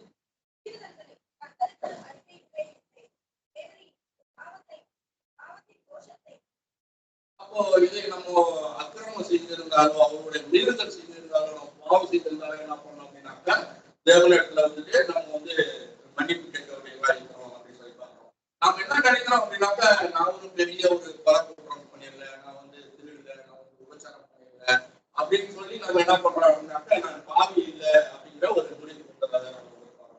ஆனா வேதம் சொல்லுகிறது, நம்ம சகோதரர்களிடத்துல சின்ன சின்ன சொல்லாடையோ வேற ஒரு விஷயத்திலேயோ பொறாமை கொள்வதனாலேயோ என்ன பண்றோம் அப்படின்னாக்கா, அடுத்து நம்ம சின்ன சின்ன பாவங்கள் செய்துட்டுதான் இருக்கோம் அப்படின்னு சொல்லிட்டு சொன்னதை நம்ம பார்க்கிறோம். அப்ப என்ன பண்ணணும் அப்படின்னாக்கா, காலையில ஒரே பிரேயரு, நம்ம இரவு ஒரே பிரேயர் கண்டிப்பா நம்ம பண்ண வேண்டியதா இருக்கும். இப்ப தாவீது பாத்தீங்கன்னா, நான் 5 முறை தேவனிடத்துல நான் பண்றேன், நான் ஜெபம் பண்றேன் அப்படின்னு சங்கீதத்துல. இப்ப காலையில இருந்த உடனே ஒரு ஜெபம், அதே மாதிரி காலை உணவு கொடுத்ததுக்காக ஒரு ஜெபம், மதிய உணவு கொடுத்ததுக்காக ஒரு ஜெபம், இரவு உணவு கொடுத்ததுக்காக ஒரு ஜெபம், தூங்க போகும்போது ஒரு ஜெபம். அப்போ 5 ஜெபங்கள். கண்டிப்பா நம்ம இரவுல உட்காந்து நம்ம ஜெபம் பண்ணும்போது நம்மளுடைய பாவம் அன்னைக்கு ஏதாவது நம்ம நடந்ததை நம்ம சொல்லியிருக்கலாம். நம்முடைய மனசாட்சியை என்ன பண்ணும், நாளைக்கு நீ இதை பண்ணாத, நீ இதெல்லாம் படிச்சிருக்கிற, இதெல்லாம் தெரிஞ்சிருக்கிற, அப்போ நீ இந்த பாவத்தை மறுபடியும் பண்ணாத. நம்மளுடைய மனசாட்சி நம்ம அப்ப மறுபடியும் நம்ம பண்ண மாட்டோம். அந்த ஜெபம் பண்றங்கிற ஒரு விஷயம் விட்டுருச்சுன்னு வச்சுங்களேன், அப்ப என்ன ஆகும், நம்ம பாவம் நமக்கு தெரியாமலே போயிடும். நம்ம உன்னிடத்தில் பாவம் இல்லை என்று சொன்னா நம்ம என்ன ஆகும், நம்ம பாவி அப்படின்னு சொல்லிட்டு நம்ம வேதத்துல வாசிக்கிறத பார்ப்போம். அப்ப நம்ம ஜெபத்துல உட்கார்ந்தாதான் என்ன பண்ணுவோம், நம்முடைய பாவங்களை நம்ம நம்முடைய பாவம். அநேக பேர் என்ன பண்றாங்க அப்படின்னா, ஜெபத்துல போய் உட்கார்ந்தவங்க நாளைக்கு எங்களுக்கு இது நடக்கணும், இன்னைக்கு இது நடந்ததுக்கு நன்றி சொல்லணும், அது ஸ்தோத்திரப்படி அது கண்டிப்பா இருக்கணும். ஆனா உலக பிரகாரமான தேவைகளுக்காக ஜெபிக்கிறது அது மாதிரி இருக்கக்கூடாது அப்படின்னு சொல்லி பார்ப்போம். அது ஜெபிக்கிறா இருந்தாலும் தேவனுடைய சித்தத்தின்படி நடக்கணும் அப்படின்னு சொல்லிட்டு மீண்டும் மீண்டும் நம்ம ஜபத்துல கேட்க வேண்டியதுனாக்க, நல்ல ஞானத்தை தாங்க, அறிவு தாங்க, உங்களுடைய அந்த அறிவுல வளரும்படியான ஒரு அறிவு தாங்க. அதே மாதிரி ஏதாவது தப்பிதங்கள் செய்திருந்தோம் அப்படின்னாக்க, நம்ம வாய் தவறி இந்த தப்பிதங்கள் செய்த இது மாதிரி தவறு பண்ணக்கூடிய ஒரு சூழ்நிலைகள் எனக்கு வேணாம் அப்படிங்கிறத நம்ம ஜெபிக்க வேண்டியவர்களா இருக்கிறோம். நீதிமொழிகள் 28ஆம் அதிகாரம் 13ஆவது வசனம் வாசிக்கலாம். நீதிமொழிகள் 28:13. பாவங்களை மறைக்கிறவன் வாழ்வடைய மாட்டான், அவைகளை அறிக்கை செய்து விட்டு விடுகிறவனோ இரக்கம் பெறுவான். அப்போ அறிக்கை செய்தவங்க என்ன ஆகும் அப்படின்னாக்க, கண்டிப்பா தேவனிடத்துல இரக்கம் கிடைக்கும் அப்படின்னு சொல்லி பாக்குறோம்.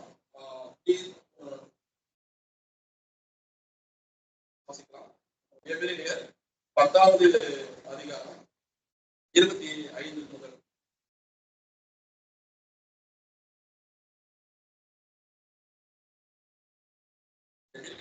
எபிரேயர் 10ஆம் அதிகாரம் 25ஆம் வசனம் முதல். சபை கூடியவர்களை சிலர் விட்டு விடுவது போல நாமும் விட்டு விடாமல் ஒருவருக்கொருவர் புத்தி சொல்ல கடவோம். நாளானது சமீபித்து வருகிறதை எவ்வளவாய் பார்க்கிறீர்களோ அவ்வளவாய் புத்தி சொல்ல வேண்டும். இன்றைய பார்த்தோட நம்ம பார்ப்போம் இருந்தவரை அஞ்சலக்காரி அதுல வந்து அதுக்கு மூலியமா என்ன பார்ப்போம் அப்படின்னாக்க ஆவிங்க தான் அந்த அசுத்தாவில தான் இது மாதிரி சம்பவங்கள் அப்படி அது வந்து மனிதனுடைய நன்மைக்காக பண்ணுறாங்கன்னா அப்படிங்கிறத பார்ப்போம்.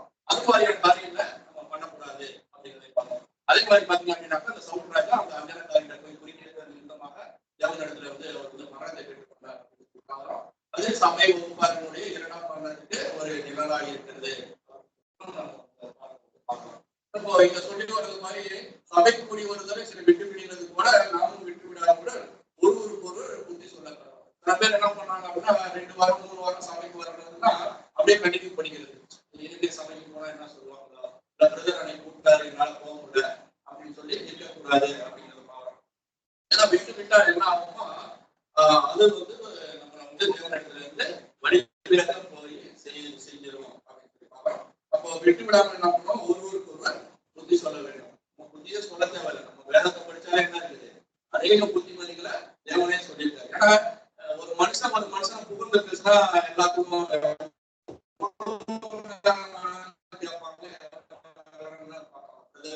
நல்லா சப்ஜெக்ட் எடுக்கிறீங்க, நீங்க நல்லா பேசுறீங்க, நல்லா சிரிக்கிறீங்கன்னா கேட்டுருக்கோம்.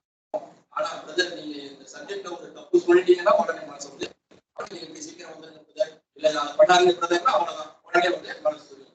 அப்ப நம்ம இதெல்லாம் வேதத்தை படிச்சாலே என்ன ஆயிடும், நமக்கு தெரிஞ்சிடும். அதனால புத்தி சொல்றதை விட புத்தி எங்க சொல்லப்பட்டிருக்குனாக்க வேதத்துல சொல்லப்பட்டிருக்கு. அதுதான் ரொம்ப சரியா இருக்கு. மனிதர்களால் வர புத்திமதியை விட தேவன் சொல்லக்கூடிய புத்திமதிகள் நமக்கு வந்து ஏற்றதாக இருக்கும் அப்படின்னு சொல்லி பார்க்கிறோம். அப்போ 4வது சமீபத்து வருகிறதை எவ்வளவாய் பார்க்கிறதோ அவ்வளவாய் புத்தி சொல்ல வேண்டும் அப்படிங்கிறத பார்க்கிறோம். இன்னைக்கு கூட இந்த பாடத்துல இருந்து நம்ம வந்து சில பாடங்களை கற்றுக்கொள்கிறோம். 26வது வசனம் வாசிக்கலாம். சத்தியத்தை அறியும் அறிவை அடைந்த பின்பு நாம் மனப்பூர்வமாய் பாவம் செய்கிறவர்களாய் இருந்தால் செலுத்தத்தக்க வேறொரு வழி இல்லாமல். அப்போ ஒரே பலி ஆண்டவராகிய இயேசு கிறிஸ்து தான். அவரு நம்மளுடைய பாவங்களுக்காக வந்து பலியாயிட்டாரு. அப்போ அந்த பலியை நம்ம ஏற்றுக்கொண்டு என்ன பண்றோம்னா தேவனிடத்துல உடன்படிக்கை செய்து நம்ம வந்து வந்துருக்கிறோம். அப்போ அநேக இடங்கள்ல நம்ம என்ன எடுத்துக்கிறோம் அப்படின்னாக்கா அவரு செஞ்சாரு நானும் செஞ்சேன், அப்புறம் அவரு பண்ணிட்டாரு நானும் செஞ்சிட்டேன், அவரை விட நான் என்ன பெருசா பண்ணிட்டேன், அவரு இவ்வளவு பெரிய இது செஞ்சுட்டாரு அப்படின்னு சொல்லி மனிதர்களோட நம்ம வந்து ஒப்பிடுறோம். அது மாதிரி இருக்கக்கூடாது அப்படின்னு சொல்லி பார்ப்போம். யாரு எப்படி பண்ணாலும் சரி நான் இப்படிதான் இருப்பேன், நான் இந்த நேரத்துல சொல்லியிருக்கபடி இப்படிதான் நடந்து போவேன், நான் பொறுமையா தான் இருப்பேன், நான் கோவப்பட மாட்டேன், நீங்க எதுலாம் சொல்லிட்டு போங்க அப்படிங்கிற ஒரு நடத்தை வந்து நம்ம இருக்கணும் அப்படின்னு சொல்லி பாருங்க. சத்தியத்தை அறிவை அடைந்த பின்னும் நாம் மனப்பூர்வமாய் பாவம் செய்தால் வேறொரு வழி இல்லை அப்படின்னு 27வது வசனம் வாசிக்கலாம். நியாய தீர்ப்பு வரும் என்று பயத்தோடு எதிர்பார்க்குதலும் விரோதிகளை பற்றியும் கோபாக்கினையுமே இருக்கும். அப்போ பாத்தீங்க அப்படின்னாக்கா இனிமே நியாய தீர்ப்பு தான் இருக்கு. முன்னாடி செஞ்சவங்களை விட நியாய தீர்ப்பு நமக்கு ரொம்ப ஒரு அறிவியல் இருக்கு அப்படின்னு சொல்லி பார்க்கிறோம். அதனால நம்ம என்ன பண்ணோம் அப்படின்னாக்க நம்ம புது சிருஷ்டிக்கு உண்டான ஒரு வாழ்க்கையை வந்து வாழ வேண்டும். எதிரியா ஒரே ஒரு வருஷம் வாசிக்கலாம். 1 தீமோத்தேயு 6வது அதிகாரம் 12வது வசனம்.